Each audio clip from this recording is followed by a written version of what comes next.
à tous les auditeurs, tous mes amis aussi qui m'écoutent parler dans des contextes divers et variés, plus ou moins hostiles depuis maintenant plus de 15 ans. Bonjour à tous. Aujourd'hui, on va s'attaquer à un sujet qui est évidemment incommensurable, peut-être même déraisonnablement immense, puisqu'il s'agit de présenter en quelques dizaines de minutes, peut-être qu'on va atteindre les 2 heures ou 3, ce que le christianisme affirme de Dieu, de l'homme, de l'histoire, du salut, de Jésus-Christ et de l'Église. Donc autant vous dire tout de suite qu'on ne va pas épuiser le sujet. Bien évidemment, personne n'épuise le christianisme. On peut étudier pendant 50 ans la théologie, l'exégèse, la christologie, l'histoire des conciles ou la doctrine sacramentelle et finir avec le sentiment très juste qu'on a seulement commencé à comprendre ce qu'on croyait connaître. J'invite tout d'abord les gens qui écoutent cette vidéo à aller sur la chaîne YouTube de l'initiative CK pour trouver la conférence qu'a donnée Christian, qui est un de nos plus grands théologiens contemporains alors qu'il est très méconnu. Il a pondu une conférence de plus de 7 heures de suite, 7 heures en one shot, en direct, sur les conciles chrétiens, pour expliquer vraiment ce que c'était. Nous, on va les survoler parce que c'est une partie de l'histoire chrétienne. Lui, il est allé au fond des choses, avec Athanase et toute la clique. Bref, ça signifie pas qu'il faudrait renoncer à produire une vue d'ensemble, le fait que le sujet soit inépuisable, au contraire. L'un des problèmes intellectuels de notre époque, c'est précisément que les hommes reçoivent des fragments du christianisme sans jamais avoir l'occasion de contempler son architecture et discuter avec vos familles s'ils savent vraiment ce qu'est le christianisme. Probablement que si vous venez de familles européennes, italiennes, portugaises, espagnoles, françaises, anglaises, etc., les parents sont baptisés, les grands-parents sont baptisés, mais vous allez voir que souvent, il y a une méconnaissance profonde de ce qu'est le christianisme. Qu'est-ce que ça veut dire, le Fils de Dieu ? Ça veut dire que c'est Dieu lui-même. Non, c'est le Fils de Dieu. Non, ça veut dire Dieu lui-même. En christologie, vous voyez, il y a toute une complexité comme ça que les gens ignorent, et ils oublient même les fondements de leur religion. Il y en a même qui croient que Père, Fils, Saint-Esprit, c'est 3 choses différentes. On caricature souvent l'Église, alors je parle même pas des problèmes politiques ou criminels, avec certains évêques qui mériteraient qu'on leur... Je pense qu'on leur coupe la tête, c'est mon opinion personnelle. On parle parfois de morale sexuelle, un peu de manière caricaturale, comme si on était des mormons, d'inquisition. Alors ça revient toujours, l'inquisition. On oublie la pression populaire sur l'inquisition pour brûler des gens et des femmes à tout va. On parle des papes, des croisades. Les gens n'ont rien compris aux croisades non plus, rassurez-vous. Parfois de certains scandales, de fêtes religieuses, Noël, ça revient souvent. Pâques un peu moins, mais quand même pas mal. Je parle des gens qui n'ont pas compris ce que c'était. Ils connaissent Noël sans l'incarnation, Pâques sans la résurrection, les cathédrales sans la liturgie qui va avec, la charité sans la grâce, la dignité humaine sans la création à l'image de Dieu, et les droits de la conscience sans l'idée d'une vérité qui oblige cette conscience. Donc ce sont des concepts extrêmement haut niveau là. Le christianisme arrive donc souvent devant l'homme contemporain, l'homo novus, comme un amas de vestiges, un beau bâtiment dans le centre d'une ville, quelques expressions rentrées dans la langue qui viennent quasiment toutes de l'évangile, une morale dont on a gardé certains éléments tout en rejetant ce qui les rendait légitimes, donc ce qui les rend vides. Des œuvres d'art qu'on admire dans des musées, puisque le christianisme a inspiré pendant des siècles et des siècles les plus grands artistes de tous les temps, et des dogmes que presque personne n'a pris le temps d'expliquer correctement. Et faites le test aussi avec ça. Allez demander à n'importe qui ce qu'est l'Immaculée Conception. Ils vont dire c'est le fait que la Vierge Marie est vierge lorsqu'elle met Jésus au monde. Pas du tout. Vous voyez ? L'Immaculée Conception, c'est le fait que la Vierge Marie soit dénuée du péché originel pour pouvoir mériter physiquement d'accueillir l'incarnation de Dieu dans sa matrice. C'est pas du tout la même chose. Ensuite, on annonce que l'Europe, parfois, pour certaines personnes, est post-chrétienne. Comme si elle avait longuement étudié Saint Augustin, Saint Thomas d'Aquin, Irénée, Athanase, les évangiles, les actes des apôtres, les débats doctrinaux terribles et assez violents parfois des conciles, Nicée, Chalcédoine et Trente, avant de conclure en pleine connaissance de cause que non, tout ça c'est dépassé, il faut qu'on lise l'horoscope. Il faut être sérieux, messieurs, dames. La plupart de nos contemporains n'ont pas rejeté le christianisme après l'avoir examiné. Ils s'en sont éloignés parce qu'il leur est devenu culturellement ennuyeux et étranger. Parce qu'ils l'ont rencontré à travers certaines caricatures ridicules, parce que certains chrétiens l'ont mal vécu ou mal transmis, et il y a eu tellement de choses terribles dans les écoles religieuses. Parlez aux enfants qui ont grandi dans les années 70, 60, qui ont vécu dans des établissements religieux. Mais c'était d'une cruauté, je n'ai jamais compris comment ils ont pu atteindre ce niveau-là et comment ils pouvaient prétendre représenter la moindre once de christianisme. J'en veux aussi beaucoup à certains propagandistes de très très très bas niveau musulmans qui font des apologies de la destruction doctrinale du christianisme alors qu'ils n'y comprennent rien. On est écouté par beaucoup de musulmans sur cette chaîne que je salue très fraternellement et amicalement et je ne les vise bien évidemment pas. Mais je pense qu'ils sauront de quoi je parle. Moi, je viens de tous ces mouvements d'études, les débats interreligieux à la grande époque d'Ahmed Didat, Zakir Naik. Bon, Zakir Naik, c'est un peu plus bas niveau, au niveau spectaculaire que Ahmed Didat, mais plus de niveau doctrinal. Et en fait, il y a eu, et je comprends aussi, parce qu'il y a eu une réaction dans certains pays comme la Malaisie ou autres, face aux missionnaires chrétiens, qui étaient d'ailleurs souvent des missionnaires protestants, qui ont des méthodes très agressives et très peu sérieuses doctrinalement, puisqu'ils sont coupés de la tradition. Il y a eu cette réaction musulmane de dire « Ok, non, vous voulez fumer notre foi musulmane, on va fumer votre foi. » Et donc ils prenaient la Bible, ils n'avaient aucune idée de ce qu'ils lisaient, ils prenaient des versets isolés, et ils voulaient démontrer à partir de la Bible l'absurdité du christianisme. Donc autrement dit, les 2000 ans de théologie chrétienne, ils sont passés à côté des évangiles. Évidemment que ça n'a pas de sens. Mais autant j'admire ce qui s'est passé comme réaction, je trouve cette réaction saine et virile et courageuse, autant ça a produit une génération chez beaucoup de musulmans qui n'ont aucune idée de ce qu'est le christianisme, c'est-à-dire qui pensent encore que la Trinité est une forme de shirk, donc d'idolâtrie, qui prétendent, et ça c'est la plus grande absurdité doctrinale, détruire le christianisme à partir des évangiles. Non, si tu es musulman et que tu ne crois pas au christianisme parce que tu as lu le Coran, tu es cohérent, puisque le Coran est une destruction du christianisme, puisque le Coran est antitrinitaire, explicitement. Par contre, si tu es musulman et que tu dis l'évangile n'amène pas à la doctrine trinitaire, bah tu n'as rien compris. Et donc c'est ça que je dénonce ici. Et le problème, c'est qu'il y a beaucoup de chrétiens du coup qui tombent sur ces discours parce qu'ils ont été répandus à une époque, alors ça chute de plus en plus, et qui se disent « Ah ouais, mais du coup non, ça marche pas le christianisme », et qui ont des tendances à s'en éloigner sans même le comprendre. Donc vous comprenez un petit peu aussi le but de cette vidéo. Notre époque appartient donc largement, selon moi, c'est mon diagnostic, à une époque où le christianisme est abandonné sans avoir été interrogé, puisqu'il y a eu une entreprise systématique, étatique, et même, je vais plus loin, civilisationnelle, de destruction du christianisme en Occident, alors qu'il ne marche pas, puisque bon, les églises tiennent toujours debout, ça c'est un fait, il y en a beaucoup qui sont détruites, il y en a beaucoup aussi qui sont construites, ça on en parle assez rarement, mais les églises se remplissent de plus en plus. Et ça c'est un fait qui devra interroger les sociologues et les théologiens, puisque je pense qu'il se passe quelque chose, et voilà. Du coup, de quoi on parle aujourd'hui? Vous avez vu le titre de la vidéo, et si vous avez un petit peu de culture littéraire, ça vous a allumé une ampoule dans la tête. Chateaubriand, le grand Chateaubriand, l'un des plus grands génies littéraires de tous les temps, avait rencontré un problème comparable. Parce qu'on oublie souvent, beaucoup de gens croient que le christianisme, c'est une montée linéaire et une chute linéaire. C'est cyclique. En fait, le christianisme a eu des âges d'or, puis des chutes libres, puis des nouveaux âges d'or. Vous savez que la plupart de vos églises dans vos villages, si vous êtes comme moi issu de la campagne profonde française, ou même en Suisse, c'est pareil, la plupart des églises datent en fait souvent du 19e siècle. Pourquoi ? Parce qu'après la Révolution française, les gens se sont dit « Attends, mais il y a un problème là, on nous a coupé les pieds, il y a un problème ». Et donc on s'est mis à construire massivement des églises qui étaient pleines. Et puis elles se sont revidées un peu. Et puis là, elles se remplissent un petit peu. Vous voyez, ce sont des cycles en fait. C'est l'âme française qui a ses hauts et ses bas. Et le contexte de Chateaubriand, il était très différent. Mais substantiellement, vous allez voir qu'on peut en faire beaucoup de parallèles. Lorsqu'il publie Le génie du christianisme au début du 19e siècle, la France sort de la Révolution. Les églises ont été massivement profanées par les révolutionnaires. Et ça, on oublie. Les mecs disent on est à la pire époque de tous les temps, etc. Mais n'oubliez pas ce qu'est la Révolution française. Il y avait une entreprise, cette fois, qui était explicite et qui était plus implicite, de destruction du christianisme. C'était un truc qu'il fallait éliminer à tout prix, puisque c'était l'anti-idéal révolutionnaire qui était fondé, malgré tout ce qu'on peut en dire, sur un ici et maintenant.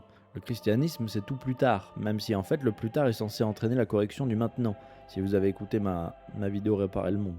Bref, les communautés religieuses étaient dispersées de force, le calendrier chrétien était remplacé, mais il ne faut pas oublier l'aberration du calendrier révolutionnaire. avec des semaines qui n'étaient même pas à 7 jours, ça n'a pas marché. Les tombeaux qui étaient violés et l'ensemble de la mémoire catholique présenté comme un reste de superstition. C'est-à-dire que les mecs pensaient vraiment qu'ils étaient au-dessus intellectuellement de saint Thomas d'Aquin. Et ils se réveillent le matin, ils se disent oh non, Thomas d'Aquin, c'est de la superstition. Mais on va lire l'horoscope et on va aller voir des voyants par contre. D'accord, je fais une caricature. Il ne suffisait plus, dans ce contexte, de répondre à une objection particulière sur un passage de la Bible ou un article du Credo.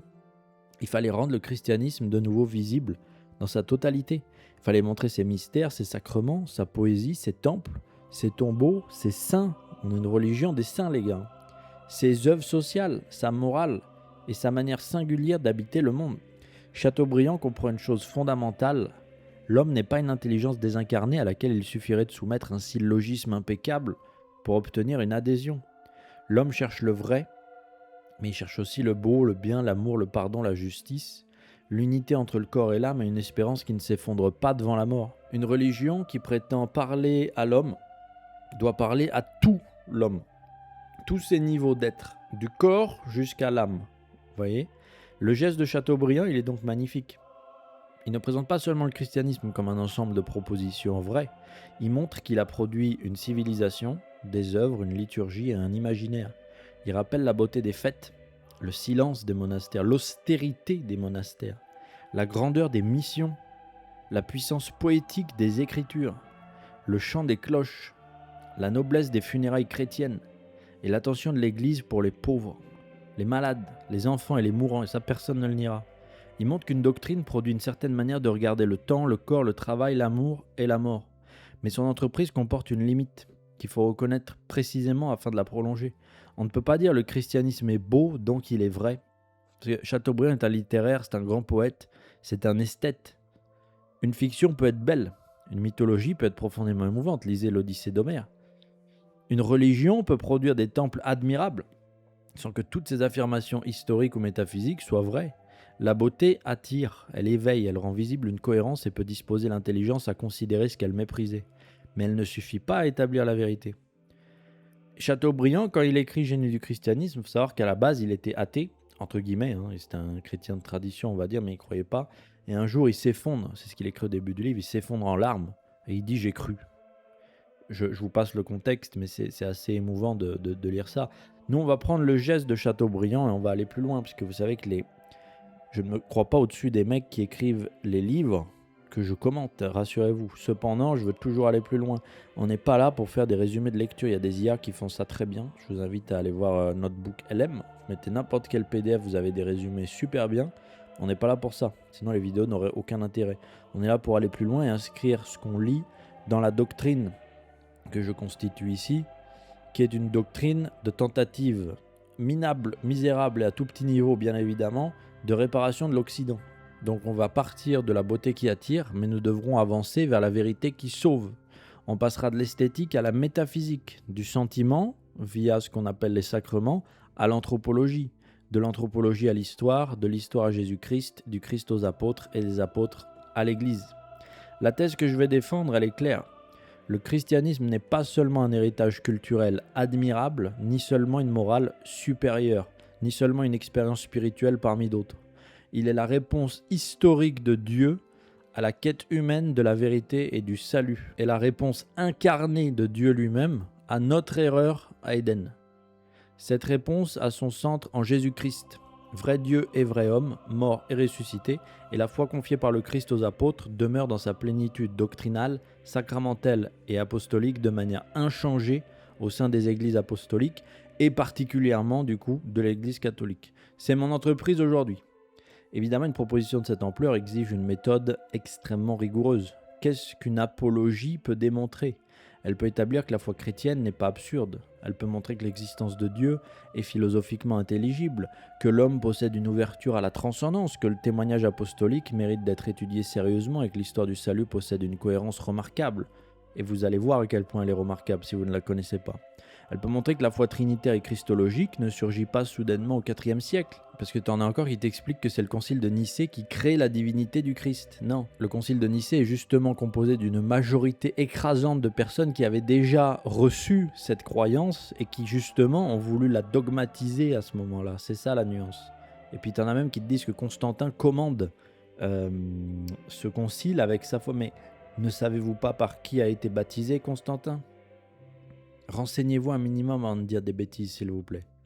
On peut dire que l'Eucharistie et la succession apostolique sont déjà présents dans l'Église des premiers temps, que le catholicisme n'est pas une invention médiévale tardive imposée à un christianisme qui aurait été à l'origine purement individuel et biblique, ce qui est aussi une absurdité historique, mais jusqu'aux évangiles. Comment des gens peuvent dire que Jésus abolit la hiérarchie du judaïsme?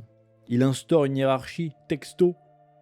Enfin bref, l'apologie ne transforme pas la foi en théorème mathématique, et je n'aime pas le mot apologie, c'est comme si on devait excuser une fois, montrer, regardez, elle est quand même pas mal.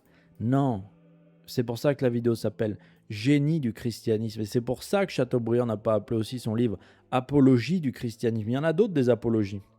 C'est Génie du christianisme. Et je reprends ce titre. Le génie ne contraint pas l'intelligence.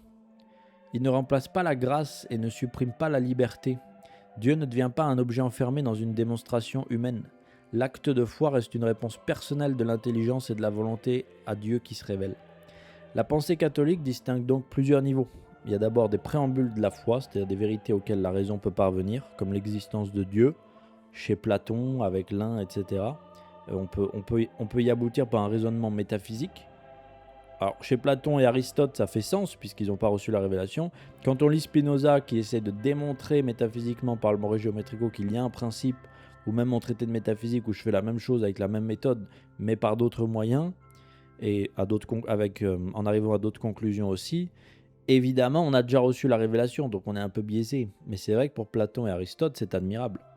Il existe ensuite des motifs de crédibilité, des signes qui rendent raisonnable l'adhésion à une révélation, même si on ne peut pas utiliser les signes pour ça, c'est très personnel, vous savez. Les prophéties, les miracles, la résurrection, la transformation des apôtres, la fécondité historique de la prédication. Enfin, il existe des mystères que la raison ne pourrait découvrir seule, comme la Trinité, qui est un mystère, l'incarnation, mystère de fou, et la vie sacramentelle aussi. La raison peut montrer que ces mystères ne sont pas contradictoires, mais elle ne peut pas les déduire de sa seule ressource. Donc je suis obligé de vous renvoyer, avant même d'écouter cette vidéo, à aller écouter la conférence qu'on a donnée sur Al-Razali, sur la chaîne de l'initiative CK, où là aussi je redéveloppais Duns Scott, Occam, etc., pour expliquer que la raison ne peut pas être un canal unique de connaissances. Voilà, ça c'est en porte-à-faux avec toute la modernité, mais c'est pas grave, je fais ce que je veux. Mais c'est important de le dire parce que cette distinction protège simultanément la foi et la raison. Si on prétendait trouver la Trinité comme on résout une équation, on détruirait son caractère révélé. Si on affirmait au contraire que la foi n'a aucun rapport avec l'intelligence, on la réduirait à un sentiment privé ou à un sceau arbitraire. La foi catholique ne détruit pas la raison. Elle la guérit, l'élève et l'accomplit. On va avancer en 3 grandes étapes, vous allez voir, donc accrochez-vous, c'est parti. Le premier point qu'on va établir ici, c'est que le christianisme ne commence pas par un mépris du monde. Cette précision, elle est nécessaire parce qu'une caricature très ancienne présente la foi chrétienne comme une fuite du réel, alors pas le réel au sens réalité, du réel au sens matériel, un refus de la matière et une consolation inventée par des hommes incapables d'accepter leur propre finitude.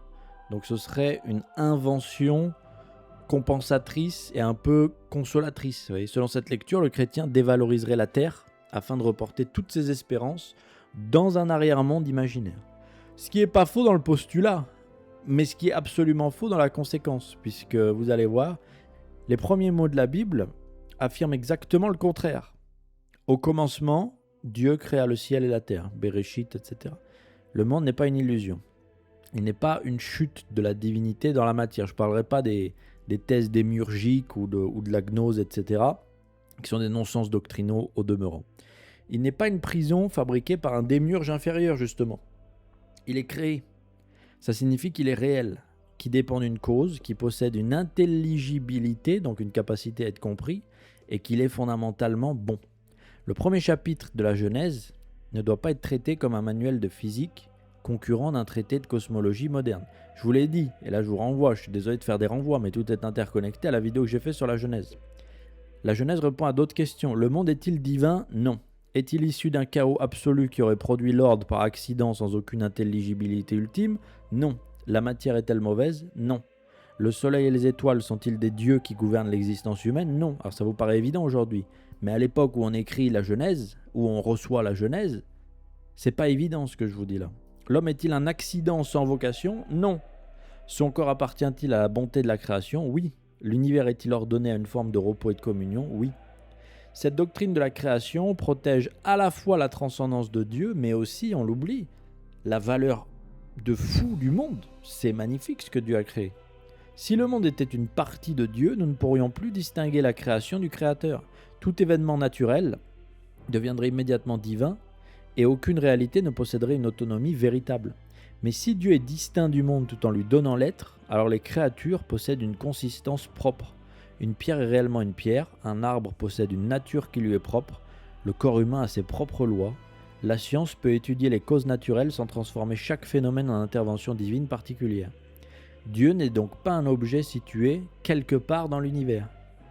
Il n'est pas une cause physique parmi d'autres causes physiques. Il n'est pas un être extrêmement puissant qui habiterait au-dessus des galaxies. Et il n'est certainement pas une explication provisoire des phénomènes que la science n'a pas encore élucidés. Dieu n'est pas le bouche-trou de nos propres incompétences intellectuelles.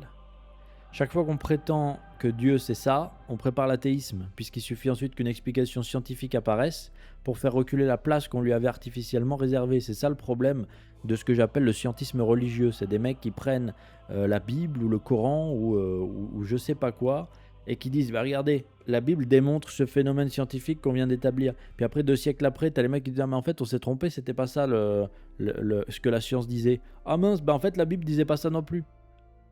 Bref, Dieu est la source de l'être, de tout ce qui existe. Il répond pas seulement à la question comment tel phénomène se produit, il répond à une question plus radicale. Pourquoi existe-t-il quelque chose qui puisse produire des phénomènes? C'est là qu'intervient l'argument de la contingence. Et je suis obligé d'en parler, c'est ce que je développe, c'est la partie 1 du traité de métaphysique. Et c'est une destruction doctrinale, tentative, attends, on va être infiniment plus simple que ça, une infiniment petite tentative de détruire le culte de l'anticontingence spinoziste. Parce que vous savez que Spinoza est un radical adversaire de la contingence. Moi je pense que la création elle-même est contingente. Et ça je l'explique aussi dans d'autres endroits. Les réalités que nous rencontrons existent, mais elles pourraient ne pas exister. C'est ça la contingence. Cette table existe, mais elle n'existait pas avant d'avoir été fabriquée et elle cessera d'exister. Il en va de même pour les arbres, les animaux, les montagnes. La contingence, c'est de dire que l'être entier aurait pu ne pas exister. Vous voyez? Ça, c'est une position doctrinale radicale. Ça veut dire que la création n'est pas nécessaire, donc elle est un don. Vous voyez? On répond parfois qu'une série infinie de causes contingentes suffirait, mais multiplier indéfiniment des êtres qui ne possèdent pas en eux-mêmes la raison ultime de leur existence ne résout pas le problème. Une collection infinie de livres empruntés ne produit pas un propriétaire. Une chaîne infinie de wagons ne devient pas un moteur simplement parce qu'elle ne possède pas de premier wagon visible. La question reste entière. Pourquoi cette série, cette chaîne causale existe-t-elle? La raison est ainsi conduite vers une réalité qui ne reçoit pas l'existence, qui ne peut pas ne pas être et qui est la source de l'être et des réalités contingentes. Nous n'avons pas encore démontré la Trinité, l'incarnation ou la vérité de l'Évangile. On a seulement compris pour l'instant que l'affirmation d'une cause première et nécessaire n'est pas une absurdité imposée par une imagination religieuse. Elle répond à une question métaphysique réelle qui est traditionnelle dans la philosophie grecque, avant la révélation. Il faut également considérer l'intelligibilité du monde, et ça c'est beaucoup plus complexe. Toute science suppose que le réel possède des structures et que l'intelligence humaine peut les découvrir. Le scientifique ne crée pas les lois qu'il étudie, c'est ça le postulat de la science. Il les formule à partir d'une réalité qui le précède. Il existe une correspondance étonnante entre l'ordre du monde et l'ordre de nos intelligences. Les mathématiques élaborées par l'esprit humain permettent de comprendre des phénomènes cosmiques et microscopiques que leurs auteurs n'avaient parfois jamais imaginés. On peut évidemment considérer cette correspondance comme un heureux accident, si vous voulez. Mais la théologie chrétienne va lui donner un fondement. Le monde et l'intelligence humaine dépendent du même logos. Logos, c'est le verbum, c'est le verbe de Dieu. L'évangile, selon saint Jean, ne commence pas en disant qu'au commencement existait une force aveugle ou une matière indifférenciée. Il affirme qu'au commencement était le logos, la parole, la raison, la sagesse créatrice. Le réel est intelligible parce qu'il procède d'une intelligence. Et l'homme peut le connaître parce que son intelligence participe, de manière limitée, à cet ordre intellectuel cosmique. Cette affirmation ne remplace aucune recherche scientifique. Elle explique pourquoi la recherche elle-même est possible. Mais l'homme ne se contente pas de connaître le monde extérieur, il se découvre également comme un être qui désire plus que ce qu'il peut posséder. Chateaubriand insiste beaucoup sur cette disproportion. Nous voulons aimer sans perdre, connaître sans erreur, vivre sans mourir et recevoir une justice que la mort ne rendrait pas dérisoire. Nous voulons être libres, mais nous découvrons que nos passions peuvent nous asservir et nous rendre esclaves. Nous voulons être reconnus, mais le regard d'autrui ne suffit jamais à fonder entièrement notre valeur. Et ça lasse très vite en vérité, regardez les célébrités. Aucun bien créé ne comble définitivement notre attente inexplicable qui brûle en nous. Ça ne signifie pas que les biens terrestres seraient méprisables. L'amitié, la santé, la connaissance, la famille, la beauté. Regardez, si vous faites des randonnées ou si vous voyagez un peu, la beauté des paysages. La création artistique aussi. Écoutez du Bach ou du Mozart. Et le service d'une communauté sont de véritables biens ultimes. Entre guillemets, en tout cas pour notre monde-là. Le chrétien qui les méprise ne devient pas plus spirituel, il devient ingrat. Mais chacun de ces biens est limité. L'amitié la plus profonde demeure exposée à la mort. Quand je dis amitié, j'inclus tous les rapports entre êtres humains. Imaginez un homme qui aime tellement sa femme, c'est sa déesse sur terre. Mais un jour, cette femme va mourir. Le mec aussi, il va mourir. Donc, on fait comment après ? On vit dans un souvenir, etc. C'est ce qui a rendu fou Auguste Comte. Renseignez-vous un petit peu, le père du positivisme, qui a essayé de créer une nouvelle religion, alors qu'il se voulait critique du christianisme, mais bon. La connaissance la plus vaste restera toujours incomplète et insatisfaite. C'est Faust, c'est le livre de Faust qu'on a étudié ici. La richesse peut supprimer certaines inquiétudes sans donner un sens à l'existence. Le pouvoir permet d'agir, mais il ne répond pas à la question de savoir pourquoi on devrait agir. Même le plaisir, qui est bon lorsqu'il accompagne une activité juste, il n'y a jamais eu un mépris du plaisir dans le christianisme, il y a un mépris du plaisir qui asservit l'âme, c'est différent. Même le plaisir peut perdre sa valeur lorsqu'on cherche à en faire le contenu total d'une vie. Les mecs qui se prétendent hédonistes, rendez-vous dans 20 ans, messieurs, dames. Et pas épicuriens, parce que alors ça j'entends toujours. Et l'épicurisme est un culte modéré des plaisirs, modéré. Le fondement de l'épicurisme, c'est la modération. Et c'est le bannissement de tout ce qui est mauvais. L'hédonisme, c'est la jouissance sans complexe, etc. Ne mélangez pas les termes. Je suis désolé, je m'agace un peu, mais il y a tellement de bêtises qu'on entend. L'interprétation matérialiste dira que notre désir d'infini n'est qu'un dysfonctionnement, une illusion biologique ou l'incapacité d'un animal conscient à accepter sa disparition. C'est une hypothèse possible. Le christianisme propose une autre lecture. Le désir d'infini n'est pas une preuve mécanique de l'existence de Dieu. Le fait que j'ai soif ne prouve pas que de l'eau se trouve à proximité immédiate, mais il révèle quelque chose de ma nature. Si l'homme possède une ouverture à l'universel, au vrai, au bien et à une communion qui dépasse toutes les réalisations particulières, cette ouverture peut être comprise comme la trace d'une vocation. Et moi je ne suis pas un linguiste, je ne crois pas que quand je dis éternité, ce n'est qu'un concept vague linguistique que j'ai créé pour le comparer à ce qui n'est pas éternel. Moi je crois que quand je dis éternité et que je définis l'éternité, ce qui est d'ailleurs un non-sens métaphysique mais je vais le faire, c'est-à-dire ce qui ne commence ni ne finit mais qui est, j'ai touché du doigt cette éternité, voire même entre guillemets, je l'ai contenu dans mon intellect. Et le fait que mon intellect ait contenu l'éternité veut dire qu'il est une part, de manière indivisible certes, de cette éternité. Je réexplique, je ne peux pas mettre, et je le dis toujours, 1 litre de lait dans une bouteille de 50 centilitres de lait, puisque le liquide est incompressible. Et si l'éternité elle-même est incompressible, comment puis-je la contenir dans mon intellect si mon intellect est plus petit que l'éternité ? C'est donc que l'éternité existe d'une part, ou plutôt qu'elle est, et c'est donc que mon intellect est constitué de la même nature que cette éternité, contrairement à mon corps qui lui ne pourra jamais concevoir l'éternité puisqu'il est fini. Donc mon esprit est infini, et il veut se connecter à quelque chose qui est éternel. Donc l'éternité est, donc j'ai une part éternelle. L'homme est fini, mais il est ouvert à l'infini. Il ne peut pas se donner lui-même la plénitude qu'il recherche. Son désir doit être ordonné et purifié parce qu'un désir désordonné peut détruire celui qu'il porte. Mais il ne doit pas être simplement amputé. La conscience morale donne un autre indice de cette singularité. Les sociétés humaines possèdent évidemment des règles différentes. Les coutumes varient et certaines pratiques considérées comme normales dans une époque sont condamnées dans une autre. Mais cette diversité ne prouve pas que toute morale soit arbitraire. Moi, je crois à la syndérèse, justement. Il faut distinguer les principes et leur application. La trahison est universellement condamnée. lorsqu'elle est reconnue comme trahison. L'injustice cherche toujours à se déguiser en justice, parce que l'injustice, croyez-le ou non, c'est quelque chose qui rébute tous les êtres humains de toutes les civilisations. Même le menteur exige que sa propre parole soit crue. Sinon, ça ne servira à rien de mentir. Même le relativiste proteste lorsqu'il estime avoir été traité injustement. Il peut affirmer qu'il n'existe aucune vérité morale objective, mais il ne dit jamais à celui qui le vole « Votre conception du droit de propriété est différente de la mienne et mérite le même respect ». Vous voyez ce que je veux dire? Je vous renvoie du coup à la vidéo sur le relativisme. Je vais faire plein de renvois, mais il y a de plus en plus de vidéos et de livres, donc je suis obligé. Nous nous découvrons responsables. Nous savons que certains actes ne correspondent pas à ce que nous devrions être. Nous inventons parfois des excuses, ce qui prouve justement que nous connaissons une norme. Personne ne cherche à justifier un acte dont il pense sincèrement qu'il ne nécessite aucune justification. Et les matérialistes diront que tout ça est une construction sociale.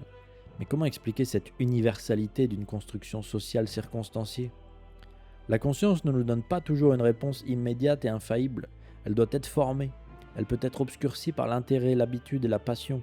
Mais elle témoigne que l'homme ne se considère pas simplement comme un animal traversé par des impulsions. Il se reconnaît obligé par un bien qu'il ne crée pas entièrement. Et c'est là que le christianisme prend le mal au sérieux. Il refuse aussi bien l'optimisme naïf que le désespoir. Il ne dit pas que l'homme serait naturellement pur et uniquement corrompu par les institutions. Une telle doctrine est incapable d'expliquer pourquoi les institutions injustes, justement, existent. Si les individus qui les produisent sont parfaitement innocents, on ne peut pas expliquer pourquoi elles sont corrompues. Mais il ne dit pas non plus que l'homme serait radicalement mauvais, comme si toute bonté avait disparu. On est issu de la chute. La création est bonne, la liberté est bonne, l'homme est créé à l'image du divin lui-même. Mais sa nature est blessée. L'image n'est pas détruite, elle est obscurcie, elle est floue, elle est sale. La grâce ne remplace pas une nature mauvaise par une autre nature. Elle guérit, elle élève ce qui a été créé bon. Le péché originel doit être présenté avec précision parce qu'il a donné lieu à des caricatures innombrables. Innombrables. Il ne signifie pas qu'un nouveau-né aurait personnellement commis une faute avant même de pouvoir agir. Il ne signifie pas que le corps serait mauvais. Il ne s'agit pas d'une faute sexuelle cachée derrière le symbole du fruit interdit, qui est un non-sens philologique, il faut quand même le rappeler. Le récit de la Genèse décrit une rupture originelle. Et du coup, je suis obligé de vous renvoyer encore à la vidéo sur le paradis perdu de Milton, puisque là, je développe ce qu'est la chute. L'homme refuse de recevoir l'existence et la loi morale comme des dons. Il soupçonne Dieu de retenir jalousement un bien. L'interdit est présenté comme une oppression. La créature veut devenir son propre principe et déterminer par elle-même ce qui est bon ou mauvais. C'est la tentation humaine suprême. C'est la tentation humaine suprême. Et qui tente Ève? Le Satan. La structure du péché décrite dans le récit reste extraordinairement actuelle. La bonté de Dieu est mise en doute. La limite apparaît comme une humiliation. Comment ça, j'ai pas le droit de faire ça? Eh ben, je fais ce que je veux, je suis un être humain. Le désir d'autonomie absolue se présente comme une libération. Après la faute, la honte apparaît. L'homme se cache et Adam accuse sa femme et indirectement Dieu qui le lui a donné. Je vous invite à lire le texte, c'est assez drôle. La communion est brisée. Nous retrouvons constamment cette structure. On commet une faute parce qu'on s'est persuadé qu'une limite était injuste. Ensuite, on découvre que l'acte n'a pas produit la liberté annoncée. La honte nous pousse à dissimuler. Et puis on cherche un responsable extérieur. Ben c'est pas moi, c'est lui. Ah non, mais c'est elle. C'est la société. C'est mon histoire, c'est mon tempérament. Mais non, mais c'est la situation qui a fait ça. Ces facteurs peuvent réellement limiter la liberté et atténuer la culpabilité. Mais l'homme possède une capacité presque illimitée à mobiliser des causes réelles afin de ne jamais reconnaître sa part de responsabilité. C'est notre sport cérébral préféré, ça. Le christianisme ne dit donc pas le mal. Il ne prétend pas qu'il suffirait de penser positivement ou d'organiser rationnellement la société pour le faire disparaître. Et l'objection du mal reste probablement la plus grave qui soit adressée à la foi. Si Dieu est bon et tout-puissant, pourquoi la souffrance innocente, les catastrophes, les maladies, les enfants qui meurent, la violence et l'injustice? Pourquoi? Il ne faut jamais répondre légèrement à cette question. Aucune formule ne doit être jetée sur la douleur d'une personne comme un couvercle théologique. Je ne vais pas faire toute l'analyse des théodicées ici, mais on fait rapidement. On peut distinguer le mal moral, produit par des libertés créées, du mal physique, lié à la finitude et à la corruption. Mais cette distinction n'efface pas le scandale concret de la souffrance. La réponse chrétienne n'est finalement pas une explication abstraite qui nous permettrait de contempler la douleur du haut d'un système parfaitement fermé. Elle est une entrée de Dieu dans la souffrance. Le christianisme affirme que Dieu assume une nature humaine, connaît la fatigue, la faim, les larmes, la trahison, l'injustice, l'abandon et la mort. Il ne supprime pas la souffrance par un décret extérieur. il la traverse et la transforme en lieu de don. Et il faut aussi préciser quelque chose de très important sur le mal, c'est que Dieu le permet. Que vous le vouliez ou non, c'est comme ça. Il n'y a rien qui puisse subsister sans Dieu. Tout le mal du monde existe aussi par la permission de Dieu. C'est ce que nous dit le livre de Job. Donc quelque part, on peut pousser l'interprétation. Non pas en disant que Dieu est cause du mal, mais qu'en le permettant, il l'a créé d'une certaine manière. Alors je ne prête pas de mauvaises intentions à Dieu, c'est une absurdité. Le catéchisme nous enseigne que c'est une absurdité doctrinale extrêmement profonde et grave. Non. Mais Dieu permet le mal. C'est factuel si on reconnaît Dieu comme maître de l'univers. Donc il y a aussi une raison, et souvent ce qu'on appelle mal, en tout cas pour le mal physique, peut être un bien. Vous voyez ? Peut être un bien, soit pour des raisons expiatrices, soit pour des enseignements, et ça je vous renvoie à la vidéo sur le roi David, qui a une vie d'enfance terrible, il fait que souffrir, et un jour il comprend le sens de sa souffrance, donc ce qui pensait être un mal au moment T était en fait un bien pour le former. Donc c'est très compliqué de distinguer le bien du mal. Par contre le bien moral, lui, n'est le fruit que du fait que Dieu nous laisse cette liberté de mal agir. Et ça c'est aussi factuel dans la Bible, puisque nous avons le libre arbitre. Or, si Dieu nous empêchait d'exercer notre libre arbitre, nous n'aurions pas le libre arbitre. Donc il faut distinguer le mal moral du bien physique en théologie chrétienne. Et j'affirme donc que le mal physique est absolument permis d'une manière explicite par Dieu lui-même et qu'il peut amener un plus grand bien que ce qu'il est. Idem pour le mal moral, sauf que le mal moral, lui, est vraiment causé directement et indubitablement par les gens qui exercent leur libre arbitre, donc leur mal moral personnel. Voilà. On arrive donc au mystère spécifiquement chrétien. Alors, spécifiquement, c'est compliqué. En tout cas, formulé tel quel dogmatiquement, c'est spécifiquement chrétien. Voilà. Parce que quand on lit la Torah juive, c'est le même texte que nous, dans la Bible, donc la Genèse, donc les 5 livres du Pentateuque, et on voit l'Esprit de Dieu. On voit l'Esprit de Dieu qui plane sur les eaux, etc. Donc on va expliquer vraiment ce qu'est la Trinité, mais en tout cas, tel que dogmatisé Père, Fils, Saint-Esprit, c'est une spécificité chrétienne. La Trinité, qui vient donc de triunité, est souvent présentée comme un problème arithmétique incompréhensible. Comment 1 peut-il être 3 ? Je me rappelle d'Ahmed Didat qui se moquait des chrétiens en disant « Regardez, il prie Père, Fils, Saint-Esprit, vous ne croyez pas qu'il voit 3 personnes ?» Bon, 3 personnes, ça c'est correct. Qu'il voit 3 dieux différents quand ils disent ça ? Non, Ahmed Didat, non. L'Église n'enseigne pas qu'un dieu serait 3 dieux ou qu'une personne serait 3 personnes au sens humaine, vous voyez. Elle confesse une seule nature divine en 3 hypostases, 3 personnes au sens métaphysique réellement distinctes, le Père, le Fils, le Saint-Esprit. Ce mystère signifie notamment que l'amour n'est pas apparu tardivement dans l'existence de Dieu. Dieu n'avait pas besoin de créer pour avoir quelqu'un à aimer.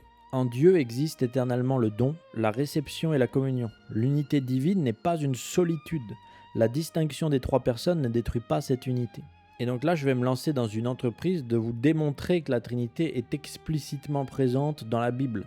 Donc on va prendre le temps, ça prendra le temps qu'il faut, mais la Trinité n'apparaît pas dans l'Ancien Testament sous la forme d'une définition théologique déjà achevée. Donc là, je ne vais pas parler de l'incarnation. On ne parle pas encore de Jésus-Christ, qui est l'incarnation charnelle du Verbe. On parle de la Trinité. On n'y trouve pas dans l'Ancien Testament une formule disant explicitement qu'il existe une seule nature divine en 3 personnes. Je vais quand même expliquer ce qu'est l'Ancien Testament, parce que c'est vrai qu'il y a des gens qui n'ont pas ces bases-là. L'Ancien Testament, c'est le corpus juif. Enfin, agrémenté de la Septante, mais ça c'est une autre histoire. En gros, c'est la Torah juive, donc les 5 livres du Pentateuque, Genèse, Exode, etc., Deutéronome, Lévitique, Nombre. Et ce sont les livres prophétiques. Et ça forme le Tanakh juif. Donc il y a les livres des prophètes Ézéchiel, Daniel, le roi David avec les chroniques, le roi Salomon, etc. C'est ça le corpus biblique juif. Et c'est ce qu'on appelle l'Ancien Testament. Le Nouveau Testament arrive lorsque Jésus-Christ vient sur terre et est crucifié, et que ça fonde donc la Nouvelle Alliance. C'est pour ça qu'on parle de Nouveau Testament. C'est la Nouvelle Alliance entre Dieu et l'humanité après la crucifixion du Christ, qui a bouleversé tout l'ordre cosmique. Et avant ça, donc, c'est l'Ancien Testament. C'est globalement le corpus juif, pour vous faire ça simplement. L'Ancien Testament établit les données fondamentales qui rendront nécessaire la confession trinitaire, parce qu'en fait, on ne peut pas arriver chez les Juifs, quand on est Jésus-Christ ou les apôtres, et sortir ça de nulle part. Il faut que ça sorte de l'Ancien Testament. Et le postulat, il est clair. Dieu est absolument unique, un et indivisible. Et pourtant le Père, sa parole et son esprit apparaissent d'une manière qui ne permet pas de les distinguer. Donc je répète, c'est quoi la Trinité? C'est le Père, donc Dieu, sa parole et son esprit. On va aller beaucoup plus loin, vous allez voir. Il faut commencer par l'unicité de Dieu. Shema Israël Adonai Eloheinu Adonai Echad. Écoute Israël, le Seigneur notre Dieu est un. Il est unique. Deutéronome 6.4.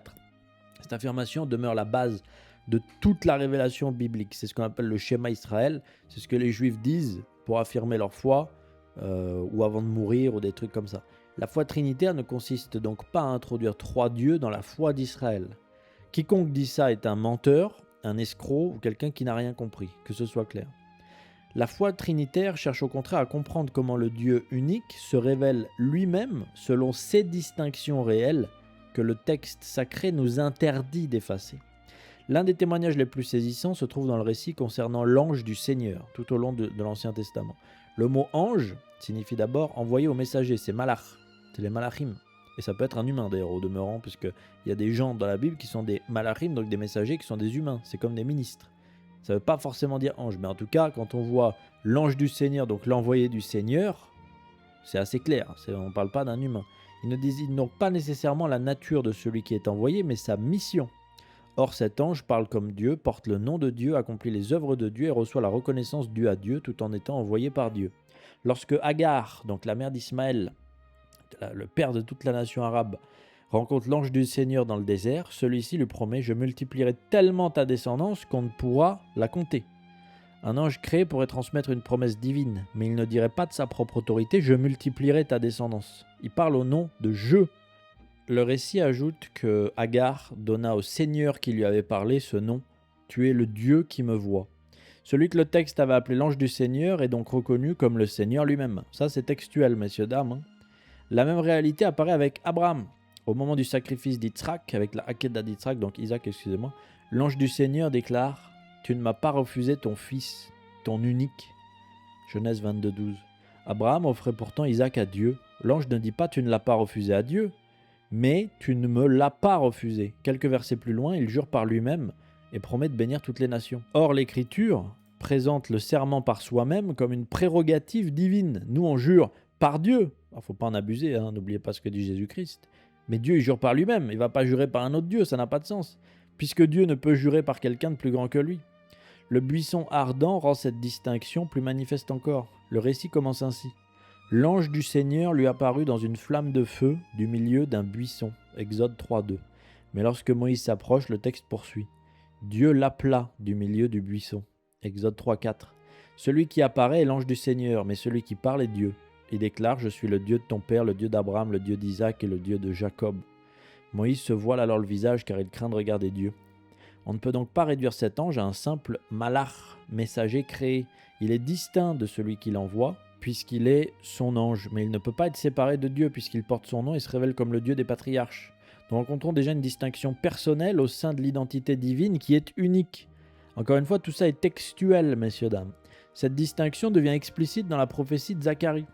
Le Seigneur annonce « Me voici, je viens et je demeurerai au milieu de toi ». Zacharie 2.14. Celui qui parle affirme donc être le Seigneur envoyé, habité parmi son peuple. Pourtant, il ajoute aussitôt « Tu sauras que le Seigneur de l'univers m'a envoyé vers toi ». Le Seigneur parle et le Seigneur l'a envoyé. Celui qui est envoyé n'est pas un faux Dieu ni une créature usurpant le nom divin. Il est le Seigneur tout en étant distinct du Seigneur qui l'envoie, tout en étant un. Et là, vous commencez à comprendre qu'en fait, ce sont des indices de la Trinité pour un peuple qui n'est pas encore prêt à la recevoir. Une structure semblable apparaît chez Isaïe. Un personnage déclare « Je suis le premier, je suis aussi le dernier ». Donc Alpha et Oméga, des paroles que reprendra Jésus-Christ dans l'Apocalypse. Ma main a fondé la terre, ma droite a déployé les cieux. Il ne peut s'agir d'un prophète ou d'un ange créé. Il se présente comme le premier et le dernier, c'est un titre divin. Celui qui a fondé la terre et déployé les cieux. Il parle donc avec l'identité et les prérogatives du Créateur. Or ce même personnage affirme quelques versets plus loin « Et maintenant le Seigneur m'a envoyé avec son esprit ». Mais là vous devez être troublé parce qu'en fait vous avez remarqué que c'est exactement la manière dont s'exprime Jésus-Christ dans tout l'évangile. Vous voyez le lien. Il dit « Je suis l'alpha et l'oméga » et il dit « Le Père m'a envoyé ». Vous commencez à tisser les liens sur qu'est-ce qu'accomplit Jésus-Christ, en fait, qui était sous-entendu très subtilement dans l'Ancien Testament. 3 sujets sont ainsi distingués dans une même déclaration. Celui qui parle comme le Créateur éternel, le Seigneur Dieu qui l'envoie et l'Esprit divin associé à cet envoi. Il ne s'agit pas encore d'une définition doctrinale, mais les données, messieurs, dames, sont présentes. Le Dieu qui envoie, celui qui est envoyé tout en possédant les attributs du Créateur, et l'Esprit ne sont ni confondus ni présentés comme 3 dieux. L'Esprit de Dieu n'est d'ailleurs jamais réduit dans l'Ancien Testament à une force impersonnelle comparable au vent ou à l'énergie. Dès la création, l'Esprit de Dieu planait au-dessus des eaux. Genèse 1-2. Il ne fait pas partie du monde qu'il prépare et ordonne. Il se tient du côté de Dieu dans l'acte créateur. Le psaume affirme également « Où donc aller loin de ton esprit ? Ou fuir loin de ta face ?» Psaume 139, l'un des meilleurs psaumes de tous les temps selon moi. Mon préféré en tout cas. Je ne pense pas qu'on puisse hiérarchiser les psaumes, je vous invite à le lire. L'Esprit possède ici l'omniprésence divine. Il est impossible de sortir de sa présence, que l'on monte aux cieux, que l'on descende au séjour des morts, ou qu'on gagne les extrémités de la mer. Une créature ne peut être partout présente. L'Esprit de Dieu n'est donc pas un être limité par les autres. Il parle aussi personnellement. David déclare « L'Esprit du Seigneur parle par moi, sa parole est sur ma langue, le Dieu d'Israël a parlé ». C'est quand même troublant, non ? Le parallélisme est très fort. L'Esprit du Seigneur parle, puis le texte précise que le Dieu d'Israël a parlé. La parole de l'Esprit est la parole de Dieu. Pourtant, l'Esprit n'est pas simplement un autre nom employé sans distinction, puisqu'il est régulièrement présenté comme étant envoyé, donné, attristé ou reposant sur ceux que Dieu choisit. Isaïe rapporte ainsi que le peuple d'Israël s'est révolté et a attristé son Esprit Saint. Une puissance impersonnelle ne peut pas être attristée. Elle ne peut ni parler, ni conduire, ni être offensée par la rébellion morale d'un peuple. Le texte poursuit en rappelant celui qui mit au milieu d'eux son Esprit Saint, Roi Hakodesh, et l'Esprit du Seigneur qui les conduisait au repos. Isaïe 16, 11, 14. L'Esprit agit donc avec intelligence, volonté et sainteté. Ce même passage d'Isaïe réunit d'ailleurs 3 figures divines. Il évoque le Seigneur qui accorde sa miséricorde, l'ange de sa face qui sauve le peuple, et son Esprit Saint que le peuple attriste. Troublant, non ? Le Seigneur, l'ange de sa présence et l'Esprit Saint participent ensemble au salut d'Israël. Le salut demeure l'œuvre du Dieu unique, mais cette œuvre divine se déploie selon des distinctions que le texte lui-même établit. Et on ne peut pas ne pas citer l'épisode où Abraham voit les 3 anges, et il se met à genoux en disant « Mon Seigneur » en voyant les 3 anges. Ça, c'est textuel aussi, messieurs, dames. La parole de Dieu présente une profondeur semblable. Dans le récit de la création, Dieu crée en parlant. Dieu dit que la lumière soit, et la lumière fut. Cette parole n'est pas une simple information, elle agit avec l'efficacité souveraine de Dieu. Par la parole du Seigneur, les cieux furent faits, et par le souffle de sa bouche, toute leur armée. Psaume 33, 6. La parole du Seigneur et son esprit interviennent ensemble dans l'acte créateur. Comment vous pouvez le nier, ça ? Qu'il y a un distinguo entre la parole du Seigneur et le Seigneur lui-même, mais que les deux sont Dieu. Comment pouvez-vous le nier ? Expliquez-moi. Ailleurs, la parole est décrite comme envoyée par Dieu pour accomplir son œuvre. Il envoya sa parole, il les guérit. C'est quand même bizarre de dire ça, non ? On est au psaume 107. Psaume 107. Vous ne trouvez pas ça bizarre de dire... Imaginez, on dit un roi, il envoie sa parole guérir les gens. Isaïe compare cette parole à la pluie qui descend du ciel et ne retourne pas sans avoir accompli la volonté divine. Ainsi en est-il de ma parole qui sort de ma bouche. Elle ne revient pas vers moi sans résultat. Isaïe 55, 11, c'est Dieu qui parle. La parole vient de Dieu, accomplit souverainement son dessein et retourne vers lui. C'est quand même bizarre, si je peux me permettre. Il serait excessif toutefois de prétendre que chacun de ces passages, pris isolément, expose toute la doctrine trinitaire. L'Écriture ne demande pas qu'on construise le mystère de Dieu à partir d'un pluriel grammatical ou d'une expression ambiguë. La force de la démonstration réside dans l'ensemble du témoignage biblique. Sinon, on se met à faire comme Raël et dire qu'Elohim, je mets un cas parce qu'on ne prononce pas les noms divins de ce genre, les Elohim donc seraient des aliens puisque c'est un pluriel, donc c'est évident. Non mais il faut faire un petit peu d'hébreu, Raël. Le Seigneur est un, Adonai Echad. Pourtant, l'ange du Seigneur est distinct de Dieu et identifié à Dieu. Le Seigneur envoyé parle comme le Seigneur créateur, tandis que le Seigneur Dieu l'envoie. L'Esprit est l'Esprit de Dieu, mais il agit, parle, conduit et peut être attristé. La parole vient de Dieu, réalise l'œuvre de Dieu et possède l'efficacité créatrice de Dieu. L'Ancien Testament ne nous conduit donc ni vers 3 dieux, ni vers un Dieu solitaire qui changerait de masque. Il révèle une unité divine assez absolue pour exclure tout polythéisme Donc toute association, donc tout shirk pour répondre aux musulmans, tout avodazara pour répondre aux juifs, mais assez riche pour contenir de véritables distinctions personnelles. Le mystère trinitaire n'est pas imposé de l'extérieur aux Écritures d'Israël. Il y est déjà préparé. Il apparaît dans les moments où Dieu parle de Dieu, où le Seigneur est envoyé par le Seigneur, où l'ange divin sauve le peuple et où l'Esprit Saint demeure auprès de lui. L'Ancien Testament ne donne pas encore la lumière dans sa pleine clarté, puisqu'il faudra attendre l'incarnation de Jésus-Christ pour ça, mais il en dessine déjà les lignes essentielles. Au commencement ne se trouve donc pas une divinité silencieuse et solitaire. Il y a Dieu, sa parole et son esprit. Il y a le Seigneur qui envoie le Seigneur qui a envoyé. Il y a une unité qui ne se divise pas et une distinction qui ne détruit pas cette unité. La Trinité ne contredit pas le Dieu unique d'Israël, Echad. Elle exprime la profondeur de son identité telle que l'Ancien Testament lui-même commence à la dévoiler. Et là, vous allez me dire, c'est super, la Trinité, mais quel rapport avec Jésus-Christ? Où est le lien? C'est super. Eh bien, c'est ça le problème. C'est ça le scandale intellectuel. C'est une insulte à l'intelligence, ce que je vais vous dire. C'est une insulte à tout ce qu'on pense savoir. L'incarnation est souvent présentée comme une contradiction. Comment Dieu, qui est éternel, indivisible et tout-puissant, peut devenir un homme? Mais la foi chrétienne n'affirme pas que Dieu aurait cessé d'être Dieu, ni que sa nature divine aurait été transformée en nature humaine. Elle affirme que le Fils éternel, donc le Verbe, a assumé une véritable nature humaine sans perdre sa divinité. Celui qui est Dieu depuis toujours est réellement devenu homme dans l'histoire. Il ne s'est pas contenté d'apparaître sous une forme humaine, il n'a pas habité provisoirement dans un homme qui lui serait étranger, il a pris une chair, une âme humaine, une volonté humaine, une existence humaine véritable pour assumer notre finitude. Une seule personne divine subsiste ainsi en deux natures, divine et humaine, sans confusion, sans transformation, sans division et sans séparation. C'est ça le dogme chrétien, issu de Nicée. Cette confession n'est pas née d'une spéculation abstraite. Elle s'impose parce que les Écritures attribuent au même Jésus ce qui ne peut appartenir qu'à Dieu et ce qui caractérise réellement l'humanité. Donc c'est pas compliqué, messieurs, dames.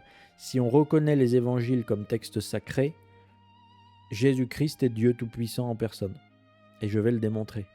L'Ancien Testament prépare ce mystère. Il annonce la venue d'un enfant dont l'identité dépasse infiniment celle d'un simple roi humain.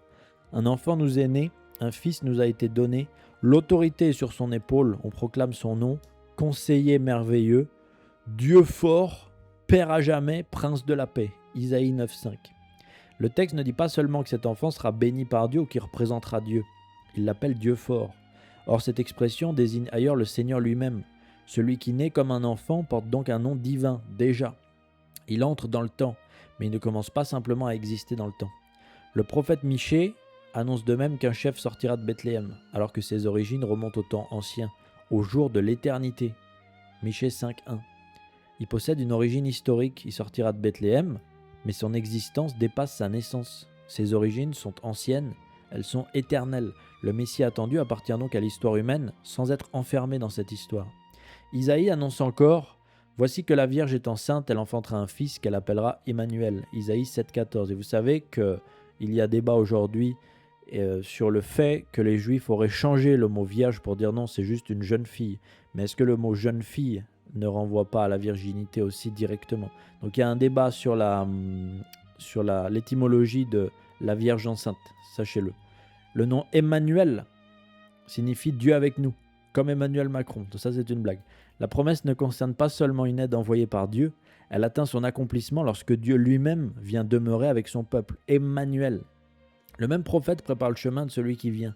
Dans le désert, préparez le chemin du Seigneur, tracez droit dans les terres arides, une route pour notre Dieu. Isaïe 43. Pas 43, 43. Celui dont le chemin doit être préparé est explicitement le Seigneur, le Dieu d'Israël. Or, les évangiles appliquent cette prophétie à Jean le Baptiste, qui prépare la venue de Jésus. Jean ne prépare donc pas la route d'un prophète ordinaire, il prépare le chemin du Seigneur, celui qui vient après lui dans la faiblesse visible de la condition humaine et celui devant qui Isaïe ordonnait de préparer la route de Dieu. Je ne vais faire que monter là, donc préparez-vous. La prophétie de Malachi parle de la même manière.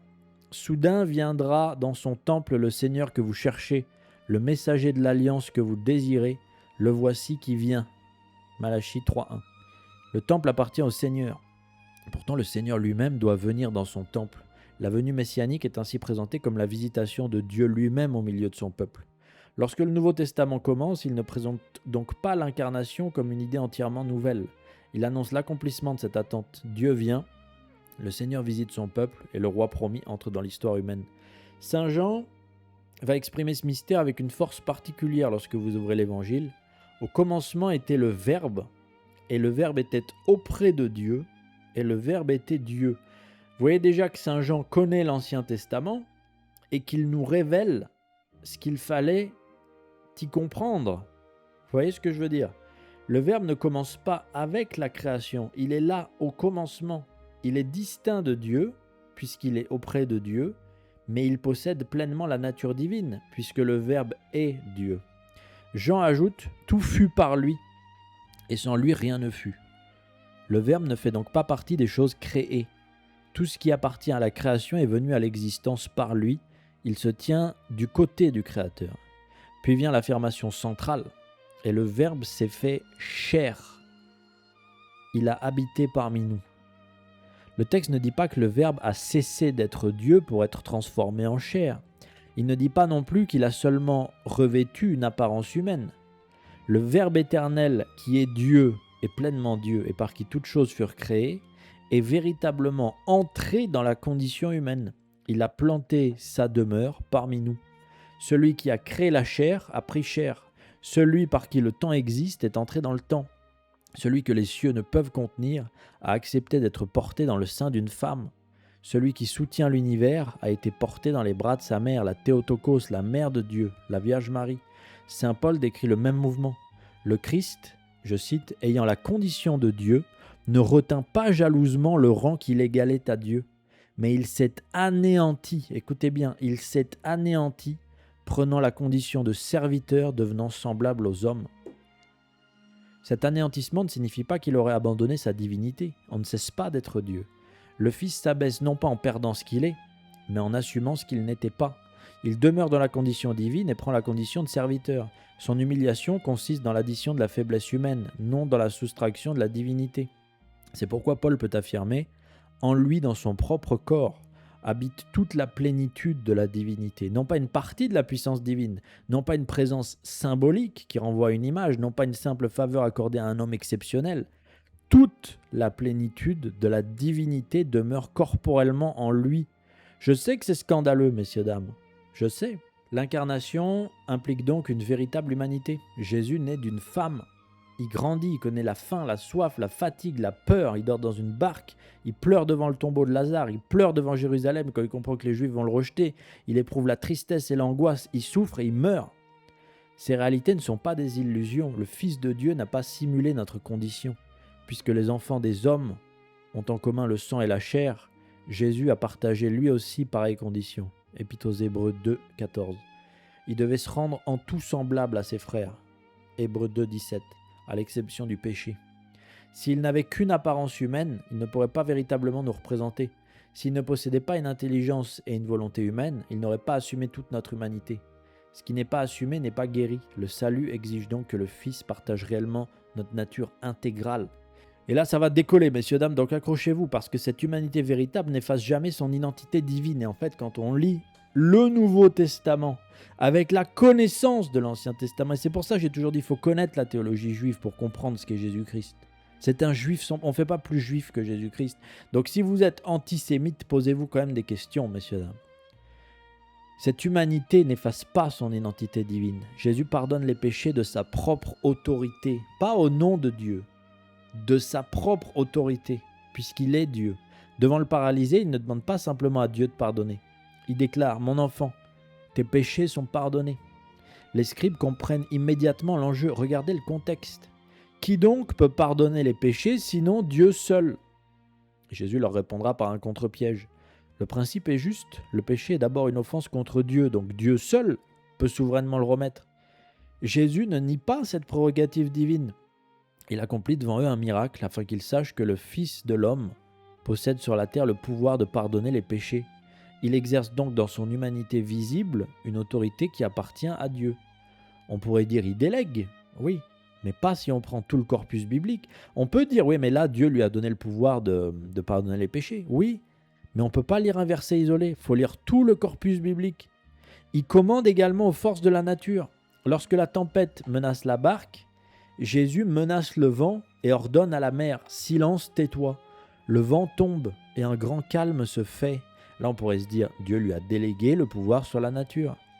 Mais pourquoi est-ce que les disciples se demandent immédiatement « Qui est-il donc celui-ci pour que même le vent et la mer lui obéissent ?» Si vous connaissez l'Ancien Testament, vous ne pouvez pas juste dire « Dieu lui a délégué ». Puisque Jésus, Dieu est en train de montrer quelque chose aux apôtres et ils réagissent correctement puisque eux connaissent l'Ancien Testament. Ce ne sont pas des crétins illettrés, les apôtres. Cette question revient au langage vétérotestamentaire. C'est le Seigneur qui apaise la tempête et fait taire les flots. Jésus n'agit donc pas simplement comme un prophète priant Dieu d'intervenir. Il donne un ordre et la création reconnaît la voix de son maître, mais surtout, il montre aux apôtres qui il est et il ne s'y trompe pas. Ou alors vous insinuez que Jésus veut induire les apôtres en erreur. Donc c'est un menteur satanique, c'est un faux messie. Vous voyez la contradiction de dire que Dieu lui délègue simplement? Non, la question c'est pas qu'il arrête la tempête, c'est qu'il arrête la tempête devant les apôtres qui se demandent qui peut faire ça parce qu'ils savent qui fait ça, c'est Dieu lui-même. Ils sont pas encore prêts à admettre qui c'est qu'ils ont devant lui. Il marche aussi sur les eaux. Là encore le signe dépasse la simple manifestation de puissance. Job déclarait que Dieu marche sur les hauteurs de la mer, Job 9,8. Les psaumes décrivent le chemin de Dieu passant à travers les eaux. Lorsque Jésus avance sur la mer et dit aux disciples « Confiance, c'est moi, n'ayez plus peur », il accomplit corporellement ce que l'Écriture attribue au Seigneur. Et gardez bien cet argument, ceux qui disent « Oui, mais Dieu lui a délégué le pouvoir de marcher sur l'eau ». Pourquoi il montre ça aux apôtres? Pourquoi il ne dit pas tout de suite? Imaginez-vous, Dieu vous donne le pouvoir, vous êtes un prophète de Dieu, vous êtes un homme humble. Et Dieu vous donne le pouvoir de marcher sur l'eau. Vous allez faire quoi immédiatement? Vous allez dire « Ouais, je marche sur l'eau, mais attention ». Toute louange à Dieu, c'est lui qui m'a donné le pouvoir de marcher sur l'eau. Pourquoi Jésus ne dit rien et les laisse commencer à comprendre qui il est d'après vous? L'expression « c'est moi » possède d'ailleurs une profondeur particulière dans l'évangile selon saint Jean. Jésus affirme « avant qu'Abraham fût, moi je suis », qui est directement le nom divin. Ça. Alors, soit vous avez deux thèses, soit Jean est un menteur qui veut faire croire à la divinité du Christ, soit Jésus a vraiment dit « je suis », et auquel cas il n'y a aucun doute, il prétend être le Dieu d'Abraham, d'Isaac et de Jacob, il prétend être le tétragramme, puisque lorsque Moïse demande à Dieu quel est son nom, Dieu répond « je suis ». Que dit Jésus? Avant qu'Abraham fût, je suis. C'est pas normal linguistiquement. Retournez au grec, il ne dit pas avant qu'Abraham fût, moi j'étais. Il dit avant qu'Abraham fût, moi je suis. Il ne dit pas simplement qu'il existait avant Abraham, il parle au présent. Abraham a commencé à exister. Jésus, lui, est l'être lui-même. Il ne se situe pas seulement à une époque antérieure, il affirme une existence qui transcende le temps lui-même. Qui transcende le temps? Les anges? Non. Le diable? Non. Dieu? Oui. Ses interlocuteurs comprennent cette prétention, pareil, et prennent des pierres pour le lapider. Regardez toujours le contexte. Qu'est-ce qu'il affirme aux gens? Qu'est-ce que les gens comprennent de ce qu'il affirme? Ils ne croient pas entendre une simple déclaration de la préexistence angélique d'un humain, mais une affirmation portant sur l'identité divine. Jésus déclare encore « Moi et le Père, nous sommes un ». Il ne dit pas qu'il est le Père. Le Père et le Fils demeurent distincts. D'ailleurs, il glorifiera le Père, il dira « Le Père est plus grand que moi ». Mais leur unité dépasse une simple entente morale. Jésus explique que ces brebis ne peuvent pas être arrachées de sa main, puisqu'elles ne peuvent pas être arrachées de la main du Père. La main du Fils possède la même puissance souveraine que la main du Père. Et d'ailleurs, juste pour le passage de « Le Père est plus grand que moi », que pareil, beaucoup de gens vont citer hors contexte. Lisez tout le texte, que dit Jésus? Il dit « Le Père est plus grand que moi, donc je dois aller vers lui pour redevenir comme lui pleinement, puisque là j'assume une nature humaine. » Lisez tout le texte, messieurs, dames. Les Juifs répondent « Ce n'est pas pour une bonne œuvre que nous voulons te lapider, mais pour un blasphème, parce que toi qui es homme, tu te fais Dieu. » Là encore, ils comprennent la portée de ces paroles. Jésus, qu'ils voient véritablement comme un homme, revendique une unité et une autorité divine. Après la résurrection, Thomas donne à cette révélation sa formulation la plus directe. Voyant Jésus, il lui dit « Mon Seigneur et mon Dieu ». Il ne dit pas « Oh mon Dieu, c'est Jésus-Christ ». Il dit « Mon Seigneur et mon Dieu à Jésus-Christ ». Est-ce que Jésus-Christ le reprend? Encore une fois, messieurs, dames, si Jésus-Christ est un prophète de Dieu que vous reconnaissez, mais pas Dieu lui-même, comment peut-il laisser dire à un apôtre qu'il est Dieu? Il commet un péché terrible s'il fait ça, s'il n'est pas Dieu, n'est-ce pas? On est en Jean 20, 28. Thomas ne prononce pas une exclamation adressée séparément au Père. Le texte précise qu'il répond à Jésus. Il appelle son Seigneur et son Dieu. Jésus ne refuse pas cette confession, il ne corrige pas Thomas d'aucune manière. Il a reçu sa foi, comme je viens de vous le dire. Cette adoration confirme une constante des évangiles. Les mages se prosternent devant l'enfant. Les anges se prosternent devant Jésus lorsqu'il y a la tentation au désert. Les disciples se prosternent devant Jésus après qu'il a marché sur les eaux. Les femmes saisissent ses pieds et se prosternent devant lui après la résurrection. Les apôtres l'adorent avant son ascension. La Bible interdit pourtant d'adorer une créature, n'est-ce pas ? Les anges refusent l'adoration, les apôtres refusent qu'on se prosterne devant eux. Jésus, lui, reçoit l'adoration sans commettre de blasphème, parce qu'elle lui appartient. La lettre aux Hébreux présente cette vérité de manière éclatante. Le Fils est le rayonnement de la gloire de Dieu, expression parfaite de son être, et il porte l'univers par sa parole puissante. Après avoir accompli la purification des péchés, il siège à la droite de la majesté divine. Le Père lui-même s'adresse au Fils en disant « Ton trône, ô Dieu, demeure pour les siècles des siècles ». Hébreux 1:8. Puis il applique les paroles adressées au Créateur. « C'est toi, Seigneur, qui au commencement a fondé la terre, le ciel et l'ouvrage de tes mains ». Hébreux 1:10. Celui qui a partagé notre chair est donc le Seigneur qui a fondé la terre. Mais vous réalisez ce que je vous dis là ? Celui qui a connu la fatigue porte l'univers par sa parole. L'incarnation ne signifie pas que la nature divine aurait souffert ou serait morte en elle-même. Dieu, dans sa divinité, est immortel. Mais celui qui souffre et meurt selon son humanité n'est pas une personne humaine séparée du Fils. Il est la personne éternelle du Fils. On peut donc dire avec l'Écriture que le Seigneur de gloire a été crucifié. 1 Corinthiens 2:8. Non parce que la gloire divine aurait été détruite, mais parce que celui qui a subi la crucifixion dans sa chair est véritablement le Seigneur de la gloire.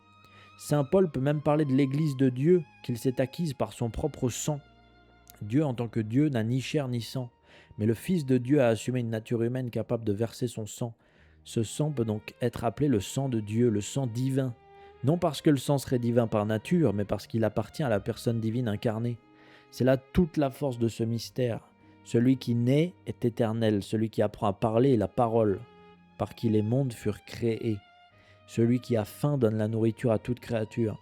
Celui qui a soif est la source d'eau vive. Celui qui dort dans la barque commande à la mer. Celui qui pleure devant Lazare est la résurrection et la vie.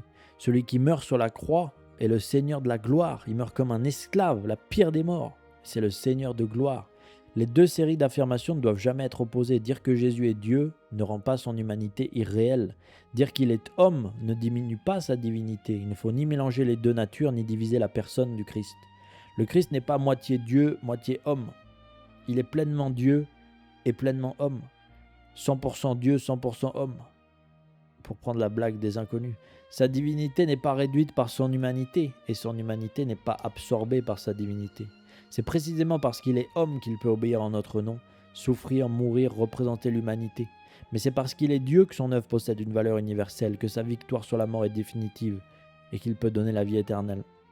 Un simple homme pourrait mourir avec nous, mais il ne pourrait pas vaincre la mort pour tous. Une créature pourrait annoncer le pardon, mais elle ne pourrait pas en être la source. Un ange pourrait servir Dieu, mais il ne pourrait réconcilier toute la création avec son Créateur. Dans le Christ, c'est Dieu lui-même qui vient chercher l'homme. Le salut n'est pas réalisé à distance. Dieu ne se contente pas d'envoyer une instruction, une loi ou un prophète supplémentaire.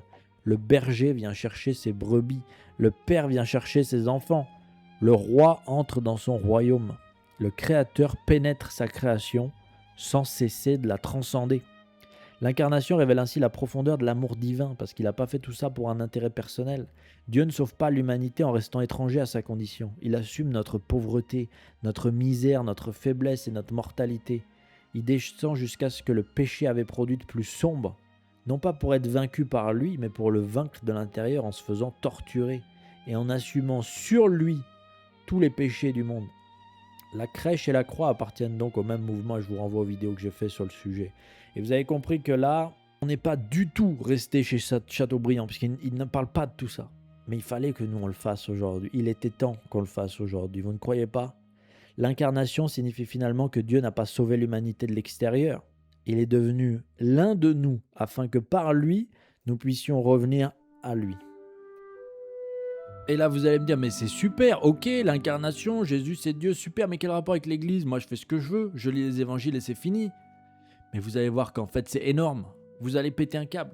Cette logique se prolonge, toute cette logique de l'incarnation dans les sacrements. Chateaubriand avait très bien compris. Là, je prends chez Chateaubriand, parce que pour moi, il a fait une des plus belles démonstrations. Puis il écrit quand même, c'est un génie littéraire, le mec. il a compris la puissance anthropologique des sacrements. Donc, on va expliquer ce que c'est que tout ça. La foi catholique ne reste pas enfermée dans une conviction intérieure. Elle passe par l'eau, le pain, le vin, l'huile, les paroles, l'imposition des mains et des corps rassemblés, qui sont des gestes qui ne sont pas symboliques. Un sacrement n'est pas symbolique. Alors, je précise qu'un sacrement, c'est une réalité divine ou spirituelle manifestée physiquement pour que notre corps sensible puisse nous aider à atteindre notre âme et la sensibilité de notre âme. Vous voyez la nuance ? Ça n'a rien d'un symbole. Un baptême n'est pas un symbole de purification, c'est une purification. La confirmation n'est pas un symbole d'onction divine, c'est une onction divine sur nous puisqu'on reçoit une alliance particulière. Le mariage n'est pas un symbole d'union entre un homme et une femme, c'est une union physique d'un homme et une femme dans une cérémonie sacralisée pour unir des âmes, c'est-à-dire que les âmes sont vraiment unies après un mariage. L'enterrement n'est pas un symbole pour nous aider à accepter la mort, c'est pour aider l'âme à monter vers le Seigneur. Vous commencez à comprendre ce que je veux dire. Et c'est là que la beauté chrétienne gagne son véritable trône. Elle n'est pas une décoration ajoutée à la doctrine. Une cathédrale exprime dans la pierre une certaine compréhension du monde, la hauteur, la lumière, l'orientation, la croix, les images, le chant, l'espace liturgique, la gestion du son, disent que la matière peut être ordonnée à la contemplation de l'éternité.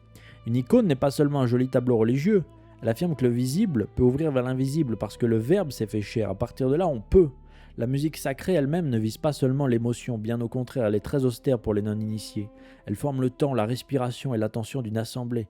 Elle rappelle que la vérité ne doit pas seulement être formulée, elle doit être habitée. Moi, vous savez que je suis musicien depuis 30 ans et je suis un grand amateur de tout type de musique. Je suis batteur particulièrement, donc le rythme me parle. Lorsque j'écoute Jean-Sébastien Bach, je ne suis pas touché comme quand je joue de la batterie. Il y a un truc bien spécial qui se passe dans mon âme. Le christianisme touche donc profondément la condition humaine. Il prend au sérieux notre raison, notre corps, notre désir, notre faute, notre souffrance, notre besoin de pardon et notre espérance face à la mort. Mais ça ne suffit pas toujours. Une religion pourrait correspondre admirablement à nos attentes et demeurer une construction humaine. Une doctrine pourrait être consolante sans être vraie. Donc on en arrive à l'Église catholique romaine. Alors, ce n'est pas une critique du coup envers nos amis orthodoxes, arméniens ou autres qui sont des églises parfaitement légitimes et apostoliques, c'est juste que l'église catholique prétend avoir quelque chose de plus. Et pas par arrogance, vous allez le voir. L'église catholique est parfois présentée comme une institution humaine qui se serait progressivement substituée à la simplicité du christianisme des origines. Il y en a même qui nous disent que Jésus était une espèce de révolutionnaire marxiste avant l'heure, anti-dieu, anti-hiérarchie, etc. Bref. Jésus aurait seulement annoncé un message spirituel, un peu niais comme ça, puis des hommes auraient construit autour de ce message une organisation militaire, hiérarchique, des sacrements et une autorité doctrinale illégitime que Jésus n'aurait jamais voulu.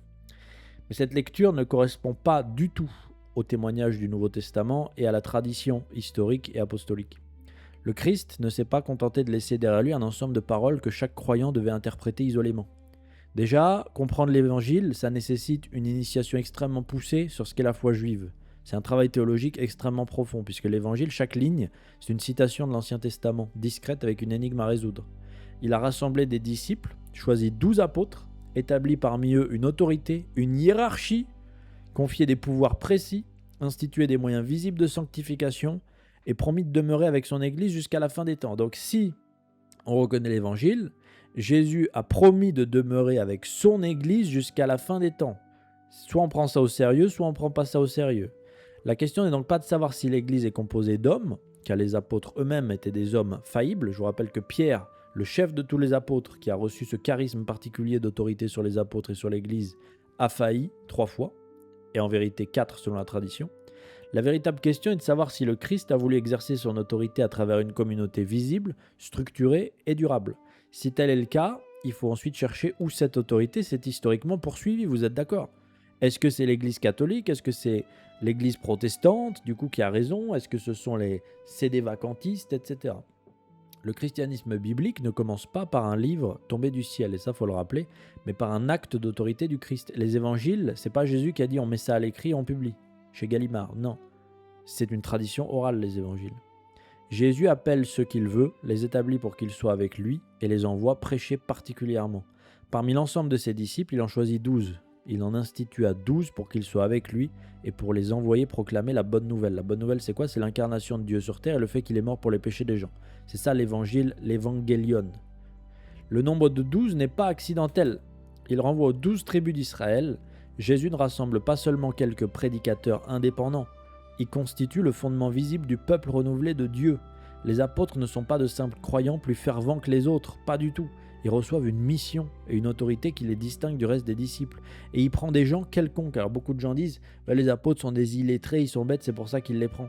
Non, ils sont quelconques. Ça veut dire que ce sont des gens normaux. Il y a un collecteur d'impôts, il y a des pêcheurs qui pêchent du poisson. Je vous signale quand même que ce sont des gens normaux de leur époque. Ce ne sont pas des illettrés, ils connaissent la Torah. Ils connaissent aussi l'écriture, vous doutez bien, pour faire des déclarations à l'Empire romain, etc.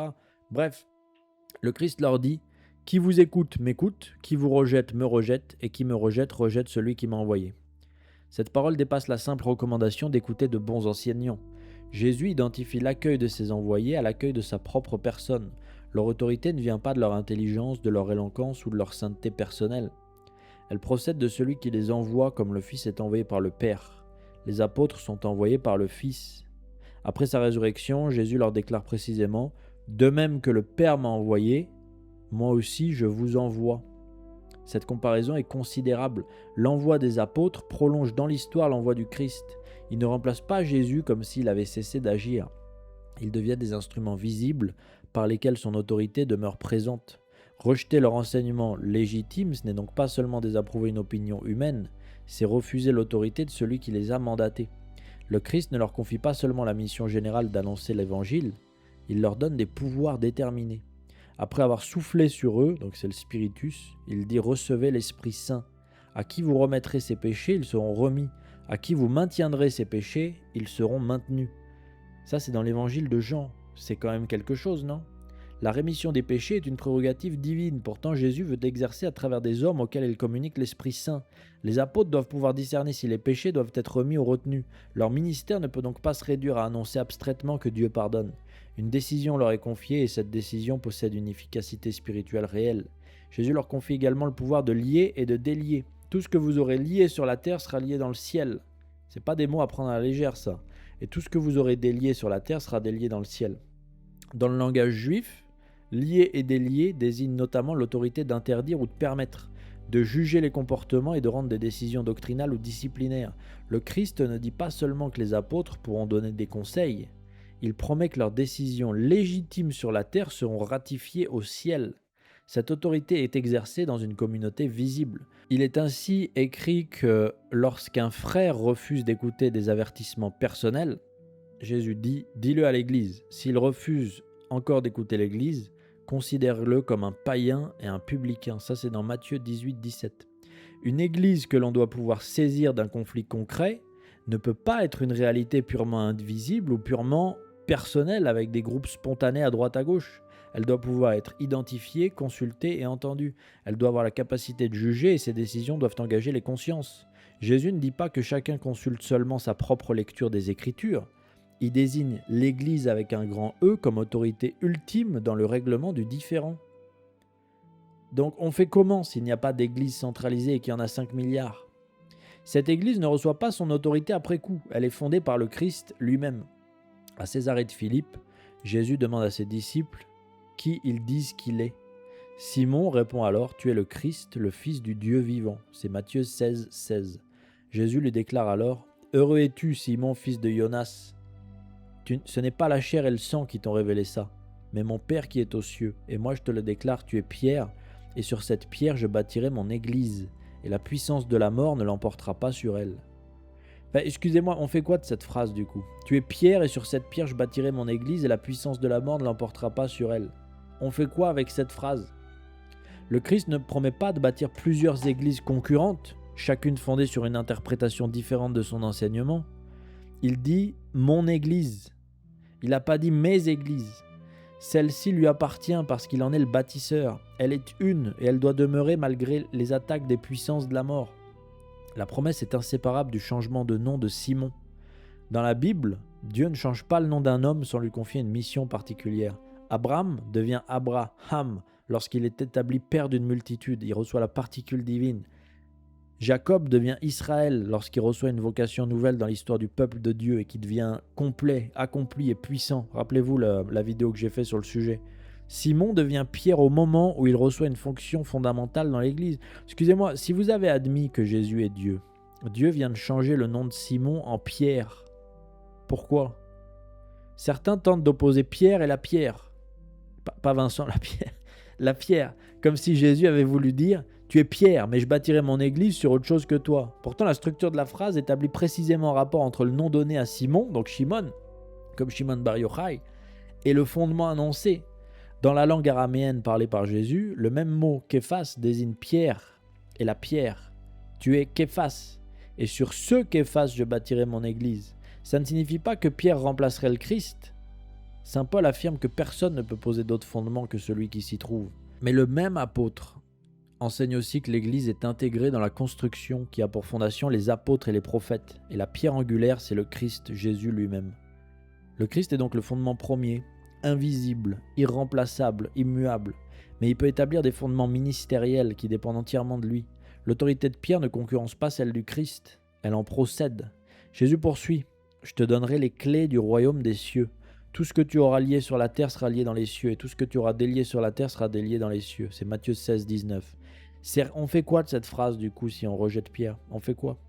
Les clés ne constituent pas une décoration symbolique, elles représentent une charge de gouvernement.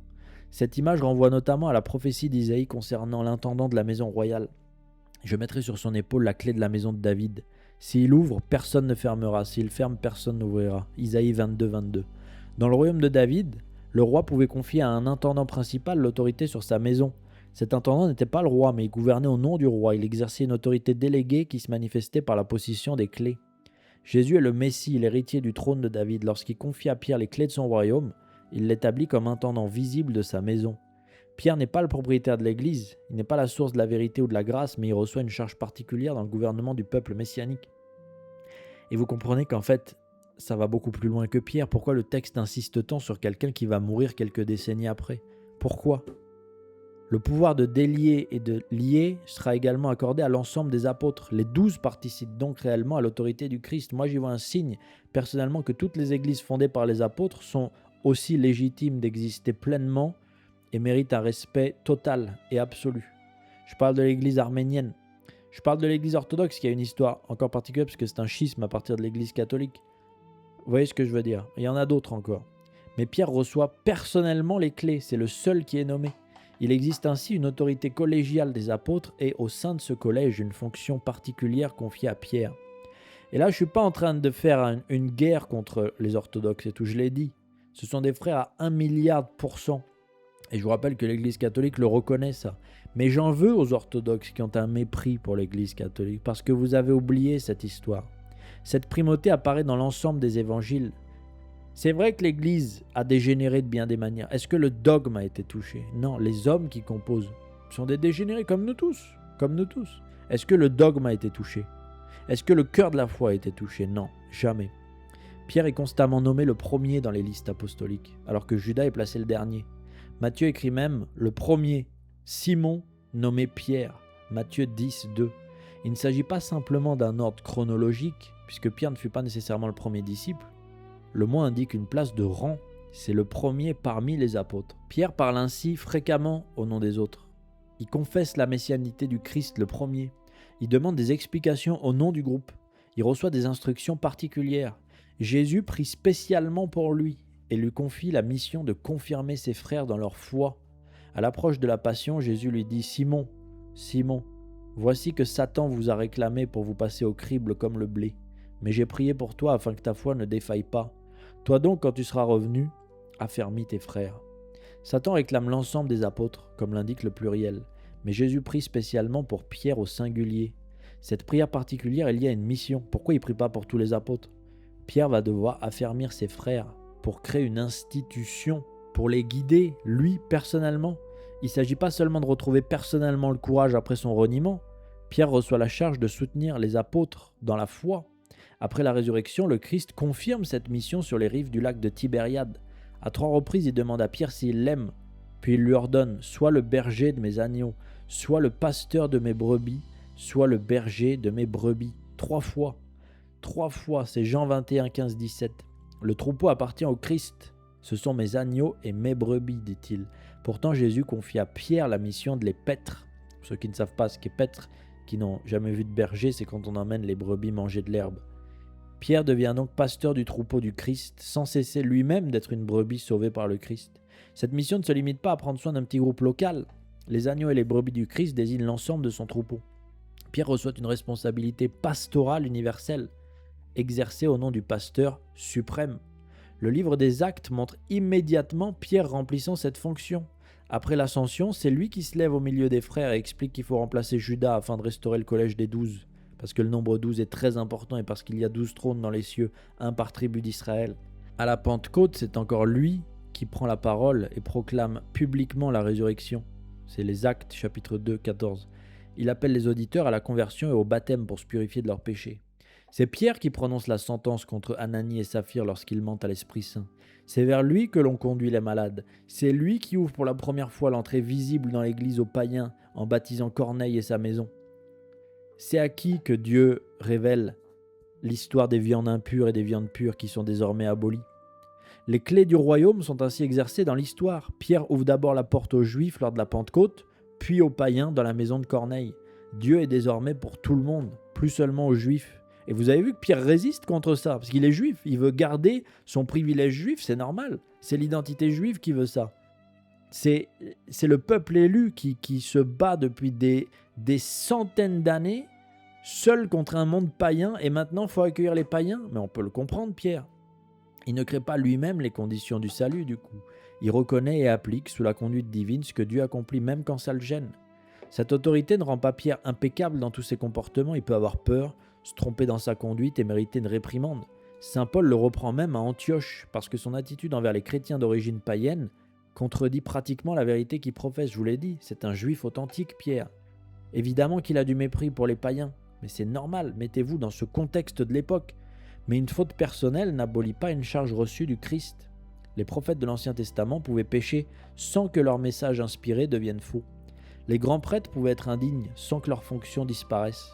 De même, l'autorité ecclésiale ne dépend pas de la perfection morale permanente de celui qui l'exerce. Et à tous ceux qui sont dégoûtés de l'attitude de l'Église sur bien des sujets, mais soyez dégoûtés à 100%. Je crois qu'il n'y a rien qui ne cause plus de mépris pour moi que des aberrations qui viennent de l'Église, et je ne me gêne pas pour le dire toute la journée. Mais ça ne remet pas en cause l'Église avec un grand E. Ça remettra toujours en cause les gens qui la composent. Et je l'ai dit dans l'analyse sur la Divine Comédie, Dante met même le pape en enfer. Mais ça en dit long. Est-ce qu'il met l'Église catholique en enfer? Non. Elle est immuable. Elle est garantie par le Christ lui-même jusqu'à la fin du monde. Jésus lui-même distingue l'autorité d'une fonction de la sainteté personnelle de ses titulaires. À propos des scribes et des pharisiens, il déclare « Les scribes et les pharisiens enseignent dans la chair de Moïse. Donc tout ce qu'ils peuvent vous dire, faites-le et observez-le. Mais n'agissez pas d'après leurs actes. Le Christ a tout dit. Même les pharisiens qui sont dépositaires de l'autorité de Moïse, faites ce qu'ils vous disent quand ils parlent de la loi. Mais n'agissez pas d'après leurs actes. On s'en fout de ce qu'ils font. Leur hypocrisie doit être condamnée, mais elle ne détruit pas automatiquement l'autorité attachée à la chair qu'ils occupent. À plus forte raison, les péchés de certains membres du clergé ne suffisent pas à réfuter l'origine divine de la charge apostolique. L'Église ne prétend d'ailleurs pas que ses ministres seraient saints ou impeccables. Elle affirme que le Christ demeure fidèle à ses promesses malgré la faiblesse des hommes qu'il a choisis. L'efficacité du don divin repose sur la fidélité du donateur et non sur la perfection du serviteur. Mais maintenant qu'on a dit ça, est-ce qu'on a établi que l'Église catholique était la création de Pierre et donc qu'elle recevait le charisme de Pierre? Il faut se demander si l'autorité apostolique doit mourir avec les apôtres ou s'ils ont institué quelque chose qui du coup est institué par le Christ. Et ça, méthodologiquement, on doit poser la question et répondre. Une telle disparition contredirait la mission confiée par le Christ. C'est pour ça que j'en veux aux protestants. Parce qu'ils prennent tout ça et ils le mettent à la poubelle, littéralement. Je suis désolé, j'ai rien contre eux personnellement, évidemment, on parle de dogme ici. Après sa résurrection, Jésus ordonne aux apôtres « Allez de toutes les nations, faites des disciples, baptisez-les au nom du Père, du Fils et du Saint-Esprit. » Donc c'est une affirmation déjà trinitaire très explicite. « Apprenez-leur à observer tout ce que je vous ai commandé. » Matthieu 28, 19, 20. Cette mission concerne toutes les nations et doit se poursuivre jusqu'à la fin du monde. Jésus ajoute en effet « Et moi je suis avec vous tous les jours jusqu'à la fin du monde. » Donc on fait quoi de cette phrase aussi? Les premiers apôtres ne pouvaient personnellement parcourir toutes les nations de toutes les générations jusqu'à la consommation des siècles. La promesse s'adresse donc à leur ministère appelé à se prolonger. Le Christ sera avec la mission apostolique non seulement pendant quelques décennies, mais durant toute l'histoire de l'Église. Le livre des Actes manifeste déjà le principe de la succession. Judas avait reçu une charge apostolique. Après sa mort, Pierre cite le psaume « Qu'un autre prenne sa charge ». Acte 1, 20. Matthias est alors choisi pour être associé aux 11. L'office ne disparaît donc pas nécessairement lorsque son titulaire meurt. Et je pose la question aux protestants. Qui a pris la charge de Pierre, qui est infaillible jusqu'à la fin des temps du coup, au niveau de la protection de la foi? Qui? Et je ne la pose pas aux orthodoxes ou aux autres traditions apostoliques qui reconnaissent ce qu'est l'Église catholique, même s'ils n'en font pas un absolu du coup central. Je la pose aux protestants qui nous écoutent. C'est pas une attaque évidemment, c'est une vraie question que je leur pose. L'apostolat comporte certes un aspect unique lié au témoignage direct de la résurrection, mais le ministère d'enseignement, de sanctification et de gouvernement confié aux apôtres doit être transmis dans une chaîne de transmission légitime et du coup incassable. Saint Paul organise explicitement cette transmission. Il rappelle à Timothée le don reçu par l'imposition des mains. Il lui ordonne ensuite « Ce que tu as entendu de moi en présence de nombreux témoins, confie-le à des hommes dignes de confiance qui seront capables à leur tour d'en instruire d'autres. » 4 générations apparaissent dans cette seule phrase. Paul, Timothée, les hommes dignes de confiance et ceux que ces hommes auront instruits à leur tour. L'autorité doctrinale n'est donc pas abandonnée à une réinvention perpétuelle. Elle est reçue et transmise. Ici, la Bible établit une chaîne de transmission. Paul et Barnabé établissent des anciens dans chaque église. Tite reçoit la mission d'instituer des anciens dans chaque ville. Timothée reçoit des instructions précises sur les qualités nécessaires pour exercer la charge d'évêque et celle de diacre. Le christianisme apostolique possède donc dès l'origine des ministères structurés et hiérarchisés.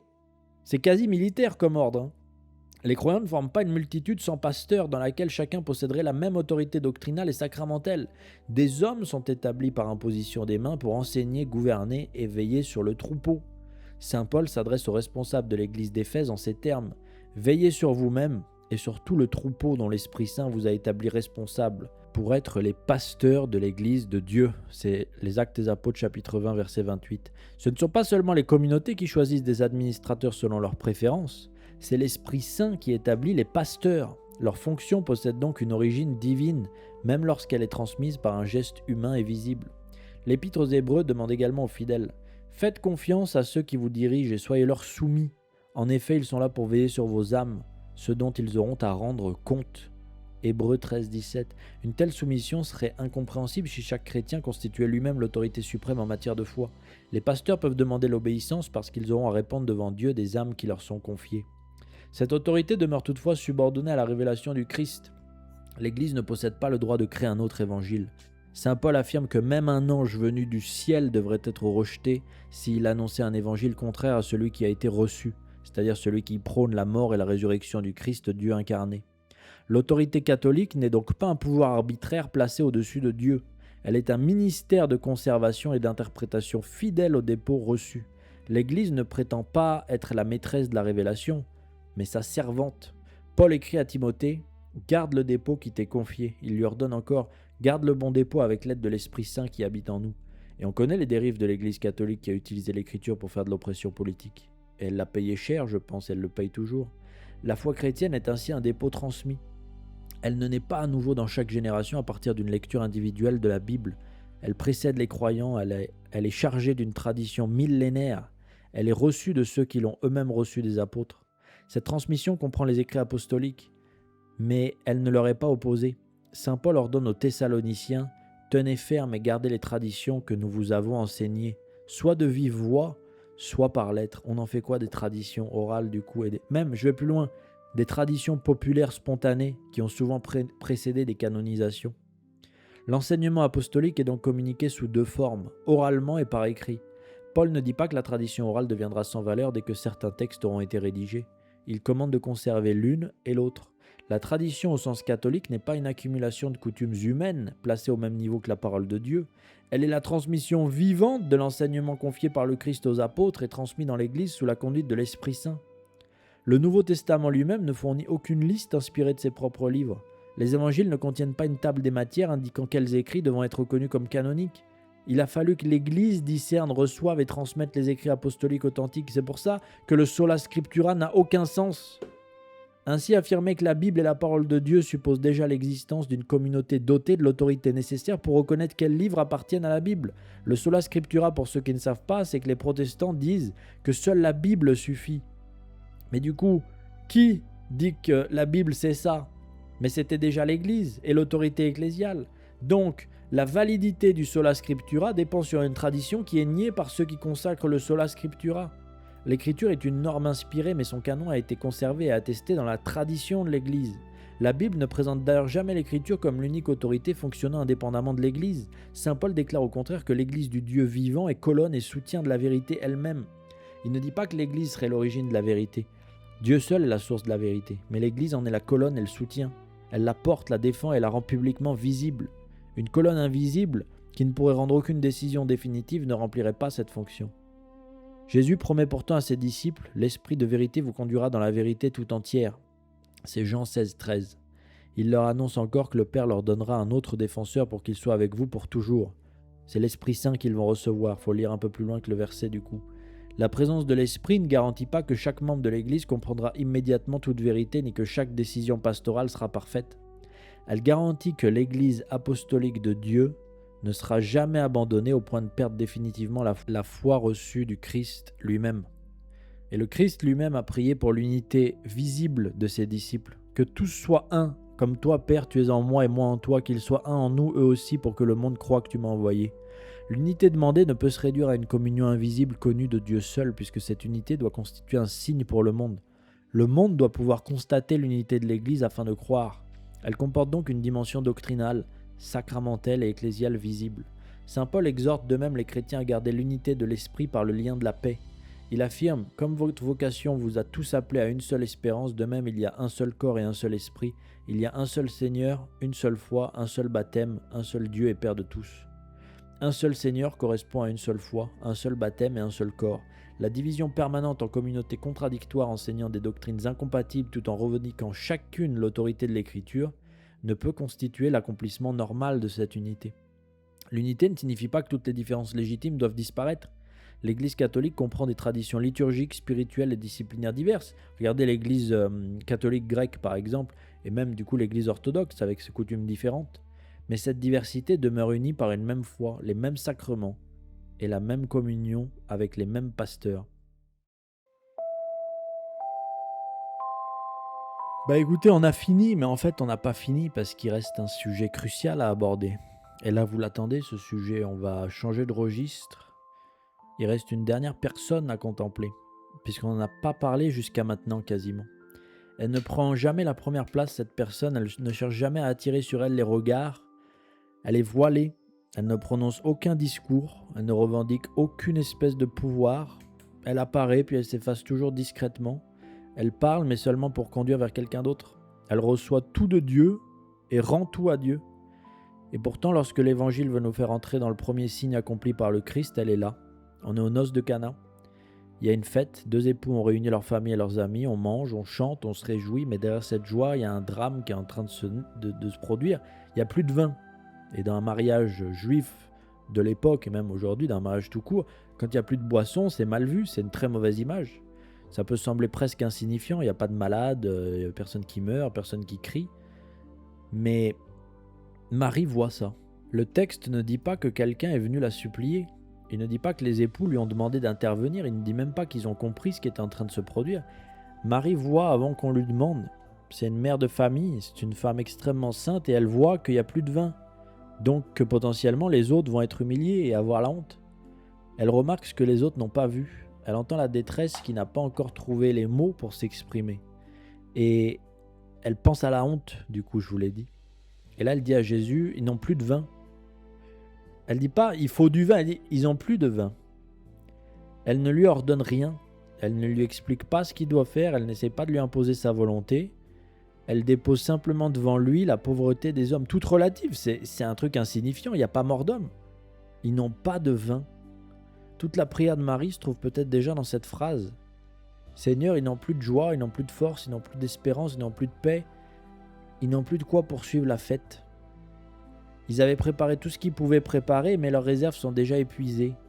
Ils sourient encore devant leurs invités, mais les jarres sont vides. Marie n'ajoute rien. Elle sait que la détresse humaine n'a pas besoin d'être longuement expliquée à son fils. Même pour des choses aussi insignifiantes, il suffit qu'elle lui soit présentée. Jésus lui répond d'une manière qui peut sembler très sévère. « Femme, que me veux-tu ? Mon heure n'est pas encore venue. » Mais Marie ne s'éloigne pas, ne se croit pas rejetée, elle ne se plaint pas, elle ne discute pas. Elle se tourne vers les serviteurs et prononce les dernières paroles que l'Évangile conservera d'elle. « Tout ce qu'il vous dira, faites-le. » La scène est quand même très bizarre, vous ne trouvez pas ? Jésus vient de lui dire « Qu'est-ce que tu me veux, femme ?» Là, elle se tourne et elle dit « Faites ce qu'il vous dit. » Donc elle a déjà compris qu'en fait, il allait faire ce qu'elle ne lui a pas dit de faire. Vous voyez ce que je veux dire ? Elle n'a même pas eu besoin. Après ça, Marie ne dira plus rien dans les évangiles. Je ne rentrerai pas ici dans le symbolisme profond par rapport à la genèse de cette scène. C'est pas l'objet ici. Elle ne dit pas « Regardez-moi, écoutez-moi plutôt que lui, je suis la source d'un miracle ». Elle dit « Tout ce qu'il va vous dire de faire, faites-le ». Voilà pourquoi l'amour catholique pour Marie ne détourne pas du Christ. Il conduit au Christ. La véritable dévotion mariale ne s'arrête jamais à Marie comme à une fin. Elle reçoit de ses lèvres cette unique consigne « Écoutez mon fils, croyez en lui, obéissez en lui. Laissez-le remplir vos jarres vides. » Et que va faire Jésus après ça ? Il va transformer l'eau en vin. En fait, il va faire ce que Marie lui a dit de faire sans lui dire. Les serviteurs remplissent les jarres d'eau, comme Jésus leur demande. Ils les remplissent jusqu'au bord. Le Christ transforme cette eau en vin. Et le maître du repas découvre un vin meilleur que celui qui avait été servi au commencement. À Cana, Marie n'est pas la source de la grâce, mais elle est présente au moment où la misère humaine rencontre la surabondance christique. Elle voit le manque, elle intercède, elle conduit à l'obéissance, puis elle laisse Jésus agir. C'est déjà toute la maternité spirituelle de Marie. Elle ne nous dispense pas d'écouter le Christ, elle nous apprend à l'écouter. Elle ne nous dispense pas de remplir les jarres, elle nous dit de faire ce qu'il commande. Elle ne transforme pas elle-même l'eau en vin, elle nous conduit vers celui qui seul peut accomplir cette transformation. Nous arrivons souvent devant Dieu comme les époux de Cana. Nous avions prévu notre vie, nous pensions avoir assez de vin pour toute la fête, assez de courage pour traverser les épreuves, assez de fidélité pour tenir nos promesses, assez de lumière pour jamais nous perdre dans le désert terrible qu'est notre vie. Puis un jour, presque sans bruit, les réserves s'épuisent. Il n'y a plus de joie, les prières deviennent sèches, la foi semble très lointaine et les blessures que nous pensions guérir recommencent à saigner un petit peu. Et on continue parfois à sourire parce que les invités sont encore là, mais au fond de nous, on sait qu'il y a un truc qui cloche. Et Marie voit. Elle voit ces existences dans lesquelles le vin a manqué trop tôt. Elle voit les foyers où on ne sait plus comment se parler, les parents qui souffrent pour leurs enfants, les enfants qui souffrent pour leurs parents malades. Elle voit ceux qui entrent dans une église avec une foi presque éteinte. Elle voit ceux qui ne parviennent plus à prier, qui ont perdu toute confiance en Dieu. Et elle porte au Christ la même prière discrète, ils n'ont plus de vin. Marie peut reconnaître notre pauvreté parce qu'elle-même n'a pas traversé une vie dénuée de toute souffrance. Elle a été traversée par le glaive. Très jeune, elle reçoit une mission qui dépasse toute intelligence humaine. Elle accepte de devenir la mère du Messie, sans pouvoir expliquer pleinement aux autres ce qui lui arrive. Elle risque l'incompréhension, le soupçon, le rejet et même la lapidation, puisqu'elle est enceinte hors mariage. Elle donne naissance loin de sa maison. Elle couche son enfant dans un mangeoire parce qu'il n'a pas de place pour cette famille. Quelques jours plus tard, le vieillard Siméon lui annonce qu'un glaive transpercera son âme. Elle doit fuir de nuit vers l'Égypte avec son mari Joseph pour soustraire son fils à la violence d'un roi, Hérode en l'occurrence. Elle devient étrangère sur une terre qui n'est pas la sienne. Elle connaît l'inquiétude des mères qui cherchent un refuge, l'angoisse de celles qui doivent protéger un enfant contre un monde devenu dangereux. Puis viennent les années silencieuses de Nazareth. Marie nourrit celui qui donne à toute créature sa nourriture. Elle apprend à marcher à celui qui a tracé les chemins de la mer elle-même. Elle enseigne des mots humains à la parole divine. Elle tient dans ses bras celui que les cieux ne peuvent contenir. Elle veille sur le sommeil de celui qui ne sommeille ni ne dort lorsqu'il garde Israël. Quelle proximité vertigineuse avec le mystère divin. Et pourtant, Marie ne possède pas son fils comme on possède un bien. Elle doit constamment le recevoir du Père et le rendre au Père. À 12 ans, elle le cherche pendant 3 jours, un signe de ce qui se passera. Lorsqu'elle le retrouve dans le temple, elle lui dit « Ton père et moi, nous te cherchions tout angoissés ». Toute mère peut comprendre quelque chose de cette phrase, mais aucune mère ne dut apprendre comme elle que son enfant appartenait d'abord à une mission qui l'a dépassée. Marie ne comprend pas tout immédiatement, l'évangile ne la présente pas comme une femme à qui aucun mystère ne coûterait. Il dit qu'elle garde les événements et les médite dans son cœur. Tout le long des évangiles, ça revient, c'est bizarre, non? En tout cas pendant l'enfance de Jésus. Elle avance dans la foi. Elle ne possède pas toujours les réponses, mais elle conserve la parole. Elle ne voit pas encore toute la route, mais elle reste fidèle à la lumière reçue. Elle ne demande jamais à Dieu de lui révéler chaque étape avant d'accepter de marcher, même à l'aveugle, puisque de toute façon il y a un guide suprême. Elle prononce son fiat et laisse ce oui traverser toute son existence. Voici la servante du Seigneur, que tout m'advienne selon ta parole. Ce oui n'est pas un instant d'émotion religieuse, il devient la forme entière de sa vie.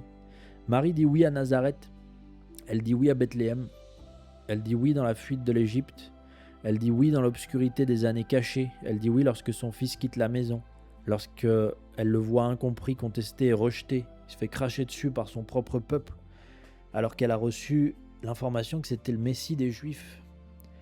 Elle dit encore oui lorsque les foules qui l'acclamaient commencent à l'abandonner.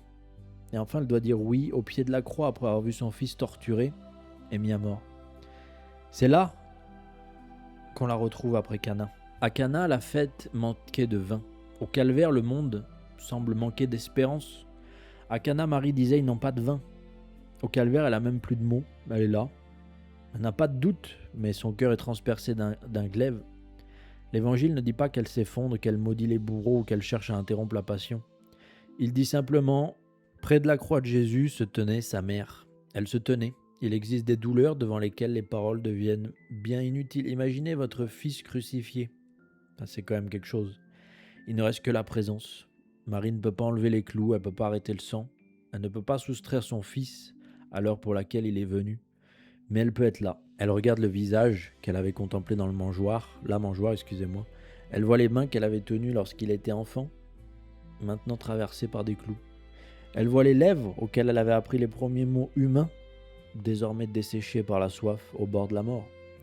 Elle entend les moqueries adressées à celui que l'ange lui avait annoncé comme le Fils du Très-Haut. Toute la lumière de l'Annonciation semble ensevelie sous les ténèbres du Golgotha. Et pourtant Marie se tient. Sa foi ne consiste pas à souffrir, elle consiste à ne pas fuir lorsque la souffrance devient incompréhensible et à ne jamais écouter le malin qui lui souffle à l'oreille. Tu vois ton Dieu, il t'a laissé tomber, il n'est pas si bon que ça. Laisse tomber maintenant, deviens ton propre Dieu. Elle ne cesse pas d'être mère lorsque son fils ne ressemble plus au roi promis. Elle ne retire pas son oui lorsque la parole de l'ange semble contredite par la croix. Elle reste fidèle au milieu de l'obscurité. Alors Jésus la regarde. Au moment où son souffle devient rare, où chaque parole lui coûte, il voit sa mère et près d'elle le disciple qu'il aimait. Et il dit à Marie, « Femme, voici ton fils. » Puis aux disciples, « Voici ta mère. » Même sur la croix, Jésus ne garde rien pour lui. Il donne son corps, son sang, son pardon à ses bourreaux, le paradis aux brigands qui se repent, le bon larron. Il donne son esprit à son Père et il nous donne sa mère. Marie avait donné au monde le corps humain du Sauveur. Au pied de la croix, le Sauveur lui confie ceux pour lesquels ce corps est offert. Elle qui avait été la mère du Christ devient la mère des disciples du Christ. Il ne s'agit pas de remplacer Jésus par Marie. Tout vient encore de lui. C'est lui qui donne, c'est lui qui établit cette relation, c'est lui qui dit aux disciples « Voici ta mère ».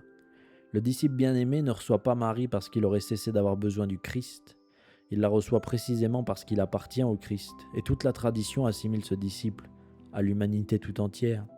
Et l'Évangile ajoute, à partir de cette heure-là, le disciple l'a pris chez lui. Voilà peut-être la question que la Vierge Marie adresse à chacun de nous. Accepterons-nous de la prendre chez nous? Non pas seulement de placer son image dans une pièce, non pas seulement de prononcer son nom de temps en temps ou un « Je vous salue Marie », mais de lui ouvrir l'espace intérieur de notre vie, de la laisser nous apprendre à écouter, de la laisser nous conduire à l'obéissance, de la laisser se tenir près de nos croix, comme elle se tint près de celle de son Fils. Et si j'ai voulu terminer sur la Vierge Marie, c'est parce qu'on fait beaucoup de théologie, de rationalisme, et c'est très froid, c'est très rationnel. Et nous les hommes, on aime ça, le rationnel. Mais, vous savez, quand on lit Thomas d'Aquin, c'est d'une puissance logique telle qu'il faut prononcer un « Je vous salue Marie » avant.